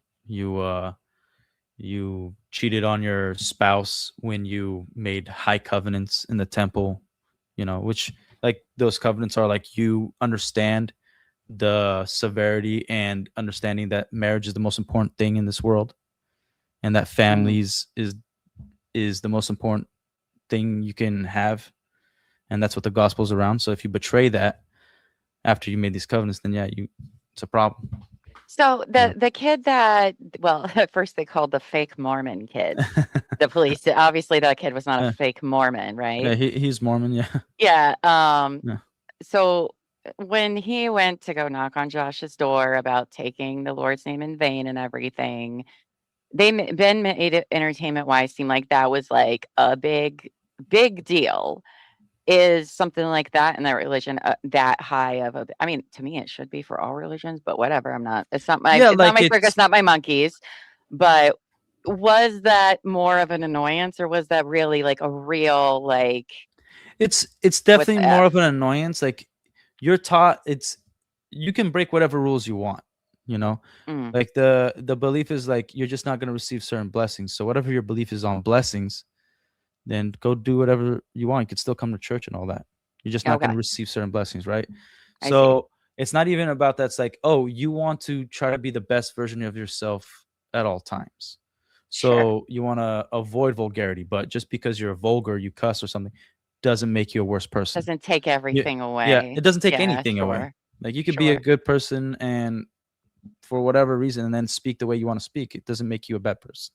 Yeah. So, but especially like it is usually jarring, especially for a kid to hear somebody they see at church cussing away and whatnot. It's like, oh, like, and remember, Utah's a bubble. So the way a lot of people think, like they don't see real life, you know, Yeah. a whole lot. You Mhm. know, they think like getting stabbed, getting shot as something of the movies and what and all that stuff. So life is pretty good in Utah, to be honest. You can go outside your house and you're gonna be fine for most of the time. And so when a kid sees that, it's kind of like seeing, you know, a 4-year-old hearing a bad word from an adult, like, that's Oh, you said a no. bad word, Okay. you know. So Yeah. yeah, it's kind of like that. But yeah, he could say whatever he wants. It just Yeah. doesn't look good. You know, Right. It you doesn't look don't look great, like a but sane person the way he did it. You know, like I think cussing is funny. I just was raised not to cuss. Mhm. Yeah. Everybody has their own preferences for that, and I Yeah. certainly respect that. It's one of the 10 commandments. Well, I have different opinions on what that It's one commandment of the 10 actually commandments, means, babe. Yeah. but but no. Well, like So taking the Lord's name in vain just means like you have to use his name with a purpose. You shouldn't just like willy-nilly because of who he is. He's our creator, God, you know. my interpretation of what it is. that was that, people say they're doing things in God's name and it's against everything Mhm. for them to do that, right? Yeah. And to me, that's taking the Lord's That's name in true. Yeah, vain. it's not That's how I explicit. interpret it. No, I think that, but like, you're right. It's like you could well, say, God told me to do yeah. this. No, he didn't. Shut up. Yeah. To No, commit crimes and things like that. you're 100% correct because a lot of people just think it as one linear thing. Yeah. Like no, you could use the name of God to do nefarious things, and that's taking the Lord's name in vain. Yeah. And yeah, so I think there's a God. He's not mad if we just say like it if randomly. you say it That's like not gonna, slang, it's yeah. the level of vain, right? Like Yeah. okay, you're not gonna go to hell, but if you're like trying to kill somebody while using the name of God, and it just comes from your own head, like you're gonna have to take that up with the big guy. Yeah. You know, like I can't help you there.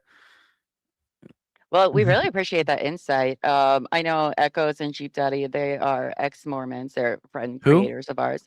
They're friend creators of Oh, ours, okay. Echoes from the Tabernacle in Jeep Daddy, and they've Mhm. provided us insight as excommunicated members of the church for Well, different reasons. they're But not excommunicated. I just think they left. oh, it's, No. sorry, I'm probably using that term incorrectly. If so, I apologize if they're listening. yeah, Sorry, like that probably means something way worse, doesn't like it? yeah, like excommunicated means like you did something egregious that like Oh, that if you want to come back to the The church, church said goodbye. the prophet and apostles need to prove it back because there's a lot of people that have been excommunicated that have come so you're back. forced So out, yeah, so you'd Okay. say inactive. inactive. They're not active in the church. Yeah, Sorry, there's- sorry, Because- Echoes yeah. and Jeep Daddy. That's not what happened to them, by the way. They chose that. Yeah, All yeah. right. Before that, but no, they're the only people I know that have experiences. So I do think it is to some degree. I believe it has a lot of play here, but I can also see how it doesn't. And again, Yeah, it's the not- organization itself is like where like I get it, like Yeah. they're not facilitating anything. It's like people might be Mormon that are involved. That's like as deep as it gets, really. Like the church, like any church, if their name is being thrown around, they're aware. Oh yeah. You know, I mean, the Catholic Church did it for thousands of years. Yes, It's a historical. I mean, Yeah. again, it doesn't matter the religion, the head body of it. Yeah, It's yeah. been done and said for millennia now. It's not a brand new thing to be Yeah, yeah. aware of what's going on there. Yeah, it's just like if you hear your name being thrown around, same deal. You're aware of it. If you have good friends. Yeah. If you have good friends. Well, with that, by the way, you are more than welcome to come on anytime. We're more than happy to go on your channel for thank you. whatever reason. You're such a Heck yeah. pleasure and easy to Oh, talk thank to. And we really do appreciate you telling your story of what happened to you and how it relates to all of this. And again, adding that humanity to it. I know Crystal and Ben have given their own interviews. I hope to have them on sometime as well, because those parts in it, that is not a slam on Reckless Ben. All right, you have a time limit. You can only fit so much in, and he had a purpose with his videos, right, to draw Yeah. attention to this corrupt bullshit that was going on. And I respect him for. I mean, he couldn't include all of the other stuff Yeah. that had went, and that is no fault of his, because I've sat here for how many weeks now being like, all right, how the F do we tell this story? Because there's so many parts to it and it's all so important. But I'm glad that it sucks that so many other people have done this. And maybe by you talking more, it might inspire other previous people to want to come out and talk and feel safe about it. It may not. And I don't blame anybody that's been through this to not want to talk about it. Yeah, it's like they're I try to hide it as much as possible. Like I got emotional on one of the streams I created in the beginning because like I didn't think I was getting emotional because it just like the memories and the feelings came back of like despair. Yeah. Because like, oh, I'm already starting from zero. Now I have to start from Absolutely. like $1 million debt. Negative Like, 500,000. yeah. So it's like, and Yeah, with a and- newborn, it's like, and it's like people that you thought were friends that stabbed you in the back, and you start thinking, who else can I not trust? You start even thinking about like your family members. Can I even trust them? Like your mind starts going crazy when you get stabbed in the back, and so then Yeah. you feel that like you feel alone, even with people around you. And it's not saying depressive. Like I don't think I was depressed, but it's like you start looking around and the world feels empty. You're like, and remember, like I truly thought I was like the only one. And I bet Crystal and Ben probably thought they were the only one. Like it's super lonely to get screwed. To get screwed to something that, again, back to having had a business myself, what that means to you.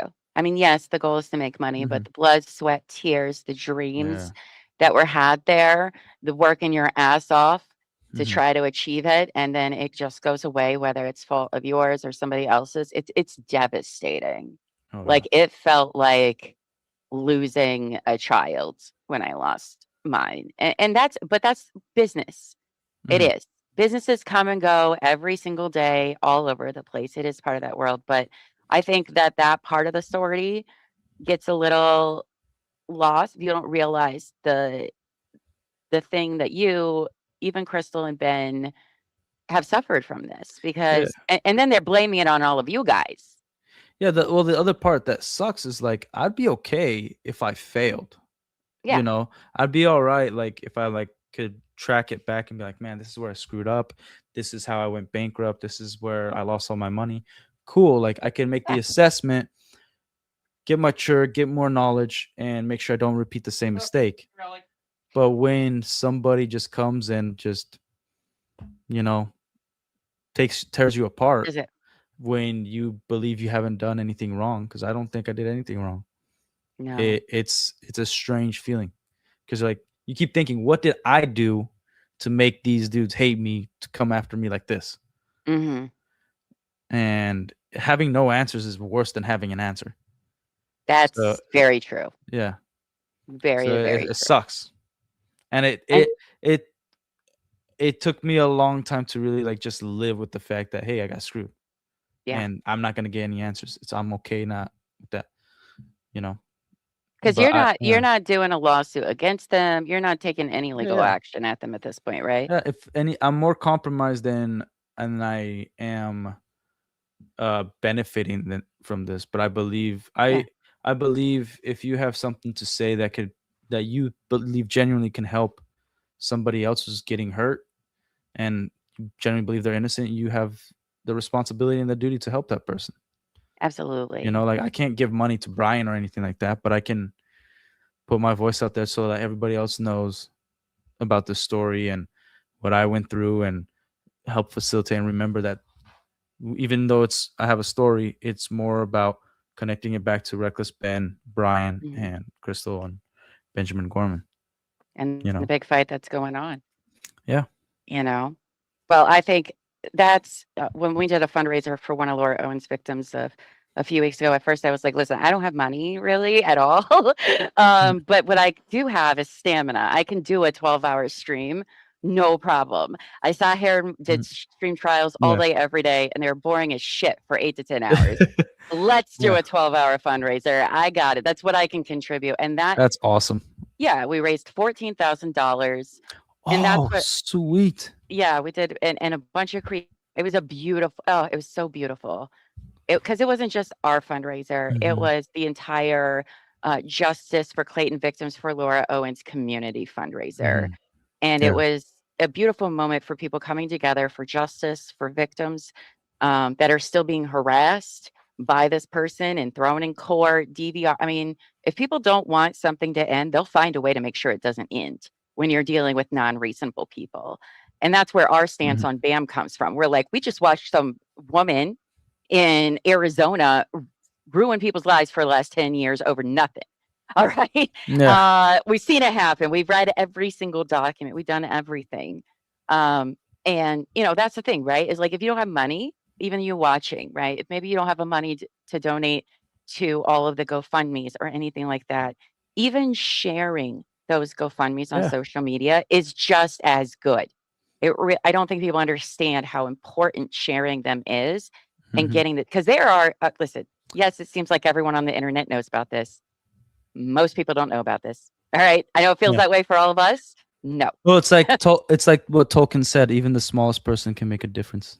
Absolutely. Look at us nerding out. Yeah. Is that elephant on your chair, by the way? On the sides of your chair? I thought I saw it on there. Nice. Very nice. See? Full Well, I of gotta nerding out. go, folks. They're too busy nerding out. I was gonna say, I thought Do I you saw actually have to elephant. go? No, she's joking. You don't like Lord of the Rings? How dare you? No.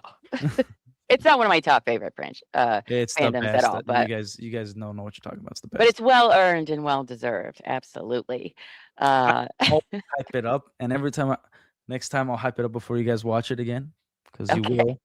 If you know me, you will watch it again, Oh well. and I'll hype it up in a way that will definitely make you pay attention. Like Okay. I watched with my parents when I was a kid, and I Mhm. took them recently to when it was on IMAX, and like I gave them background and what it's about and all that stuff. They cried twice in the movie, Oh, and I thought they were gonna fall asleep. So, yeah, I understand that that. passion. I am that as Buffy. I am about that all the time. That's what. Like if Oh, I Llama, thought you meant like Buffy, like Vampire Slayer. what My bad. that's Yeah. what her name is from. Her No, name's I not know when you Buffy. said, yeah. Sorry, my nerd brain. No, she's the Buffy nerd, No, but I am the Buffy nerd, but am a nerd about That's fine. everything. When we went to watch Game of Thrones, a bunch of our friends hadn't seen it, and I banned them from the internet for a week. I was like, no, don't do it. This was like a year ago. It was long after it was over, but I was Yeah. like, no. I get the passion behind the things that like Yeah. they're very important to me too. And I'll be like, I'll tell you, I don't do spoilers, but I'm gonna make you love this. Alright. Like what was great about my wife is that she never watched TV at all. Mm. She didn't know that like Darth Vader was Luke's father, all this stuff. So it's like watching somebody like it being released for the first time. Yes. Like when she Spoiler watched it, yeah. alert. Man, shut up. It's been 50 years.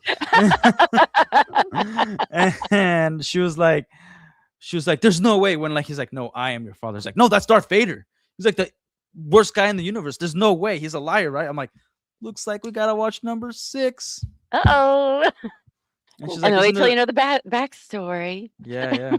And then like we watched the prequels and like same thing, Lord of the Rings. I'm like, before we get married, you gotta watch all of this. Yeah. And we did. It was awesome. I mean, we would have a lot without Tolkien. That's just a fact. Yeah. And he is the grandfather of a lot of the stuff we love, to be quite yeah. honest with people. Do I love his books compared to other people? No. But homage where homage is due. All right. You would not have the world building that he managed to create. I wouldn't say it's my 100%. favorite fandom, but I very much appreciate everything that went into his creation of that. I mean, the different languages. I mean, it's beautiful and amazing. It doesn't necessarily Mhm. speak to me, but you can't have what we have now without. Oh, you don't like Without poetry and perfection? My bad. In fairness, I do have aphantasia, which means I can't picture stuff in my head. Okay. So that made more sense because I had tried to read Lord of the Rings several times. I've never heard that. Aphantasia? Aphantasia, yeah, it's a real. So apparently, people picture things in their head. Like if I say picture your kid's face, you see it. Yeah. I don't. I didn't even know that was a thing. I thought it was a metaphor. Mhm. So like when I read and stuff, if it's very like descriptions of this and this, it literally means nothing to me. So It's like, oh, can I okay, ask like so that's like a real medical thing, right? yeah, it's real, So yeah. so has any doctor said like because of that would you be more prone to anything like dementia or Alzheimer's as you get older? Well, that's the thing is it's only really recently been talked about into like Okay. the last 10 or 20 years. Now, a doctor wrote about it in like the late 1800s, but it Mhm. wasn't really picked up. I didn't find out till Yeah. I was like 32, 33. I thought that was really, Yeah. I went to art school and everything. I wanted to Okay. be an illustrator. And when I went to art school, I really, really, really struggled because it takes me so long to do stuff. Mhm. Because I get ideas, right? It's just like being like mind blind, right? I know what Mhm. things are, but like I can't see it. It doesn't mean blind people don't know what's going on, you Mhm. know. But it would make I have ideas. It just takes me a long time for them to happen because Buffy will tell you. I'll be like, oh, I kind of want this, and she's like, girl, what are you even saying right now? Oh You know? God, it's so awful. It is. It's It is. awful. I'm like, what do you want for this? And she'll try to explain it. I was Yeah. like, oh my God. Oh my God. Okay. Yeah. You don't even know what you're talking about. How about let me do it? I'll be like, I'll show Because you a yeah, picture and you tell me if this is okay. And she's like, oh, I see what you're saying. yeah. That's But I'm probably why very good at Lego a is lot of good for things. you. That's why Lego might be That good for you. I mean, Already I have shaped the quite building. an imagination. I am very creative. It just will Mhm. take me a lot longer to be able to be like, oh, like there'll be things I'm like, Buff, you're just gonna have to show me because I know you're using words, but I don't know what. I have no reference to I know what you're you're even using talking about. words. Yeah, but I got nothing. It's Yeah. quite. But apparently, this Yeah. is a very big deal with a lot of people. They don't know exactly why. Because I have an amazing memory. Actually, people with aphantasia have better memories than people that don't. She does. Oh, so you're So better than us. Okay. yeah, well, yes, I am. No, because we don't have that, right? We have to take in more. So my Yeah. memories are I don't see memories at Mhm. all. My brain has taken notes on everything all of the Okay. Yeah. time It in can order to remember function right. conversations and yeah. Absolutely. So they did these studies with other people that had it, and they went into a room, right? Each person Mhm. look around, and take note of everything. And the people with aphantasia would score higher, even though they couldn't picture the room going around, because Yeah. their brains would be like, oh, there was a spoon on the left side of that table, right beside the cup or whatever. We can't see that, but our brain made these extra notes to compensate. It's very fascinating stuff. Yeah, I want to read about that. I never heard that before. But that explained why I had such a difficulty with certain fiction novels, because I loved reading from a very early age. I love reading. Yeah. But I never understood why I had such a difficult time with it. And Tolkien is one of those things. And that's what I was like thinking about, because like he's very descriptive. He's very detailed. So but for me, that it was help nothing. at all or no? No, because I was like, why the fuck do I care? Okay. Why is he doing? I didn't understand why he was all doing that until I realized, because he's doing that so other people can picture it. Yeah. I was just like, my God, sir, can we just get to why are we doing all that? And now I understand why that happened. Thank you, Winks and Welts, for the super chat and Dream Sigils as Dream well. Sigils is awesome. She is awesome. Very much appreciate that. Well, I know we're getting close to time. I didn't mean to go on a tangent about that. No, I love it. Yeah, we can nerd out about all sorts of things all the time. I would love to come back and like just hang out with you guys and talk whatever. Yeah, absolutely. We're always free doing because like I'll tell you what, like as much as like I love repeating the story, I'm like, man, I just want this to be over. Bricks and Minifigs, like freaking A. Like I want to go back. Like I'm trying to mingle in content and live streams about like cars, and like yesterday's stream I did a car stream before, and like a part of it had to do with Bricks and Minifigs because everybody wanted to know. People are going to want to know, but it's important to be you too, because one day the story is going to go away. In a sense, it's going to be a long time, but most people and like I could keep it on forever, like not the story, but like because it's Lego, I could keep like I'm looking right now at my mocks and stuff that I have in front of here that I still need to work on like years later. But yeah, like eventually I do want to stop talking about this garbage company. Yeah, absolutely. But justice first. Justice needs to happen. But I am mingling in other content along with it. So one more quick question before we go. Eamon's interviews, the Legos that are on his display, were they purposely put there, or do you think that he's really into Legos? He's really into Lego. Yeah, is he? Okay, surprise. And when I went there, he had like the UCS Millennium Falcon. He does build stuff. Like he is into Lego. Okay. Yeah, I didn't think he was. I'll give him credit for that then. Yeah, I know we want to make everybody like the most evil person ever, and that no joy ever. Could tell by his mustache that he wasn't just a little bit of a nerd. But like his villain stash. It was. I guess my thing was he comic books. Yeah. Was he in this for money? Didn't care, but he's I know. I remember I got on his case. We had like an hour conversation because I was calling him dumb because he liked WandaVision. And I'm like, you're an idiot. Like I'll explain every single detail why this show freaking sucks. All right, so next week, Last Relic will be back to debate Llama about WandaVision. yeah, I will. Except I don't want to watch it again, so I don't want to remember all the details because it sucks. What? It started off great and entertaining. What? Jump off the cliff. Yeah. It's okay. No, hey, I can't. Unpopular opinions are fine. Absolutely fine. We shouldn't. You can have the wrong opinion if you want. Everyone's allowed their own wrong opinion. No, I have them all the time. Go into it's such a terrible show. Like they I didn't. never watched it. Oh, it's terrible. Like she enslaved an entire town and she didn't get arrested, and then they're like, no one will know what you've been through. Like she made up fake children in her head and had a psychotic break. She went through nothing. And she's like, I had a family and children. No, you didn't. They were in your head. You psychotic slut.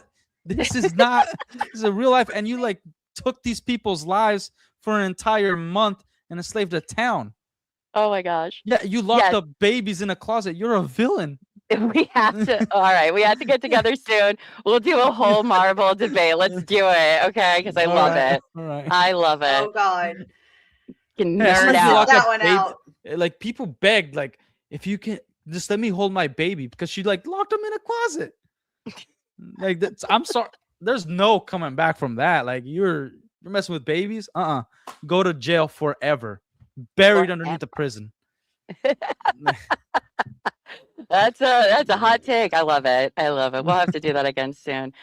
All right, friends. Well, we're gonna go because he does have to work, but you can stick by just for a few minutes afterward if you don't mind. Yeah. Once I end this, it doesn't kick you out. I don't know if you know that, but some I people do don't. know that, yeah. Okay, some people don't, and then they just leave right away, and then we're like, oh, okay. Well, I Yeah. guess we won't say thanks.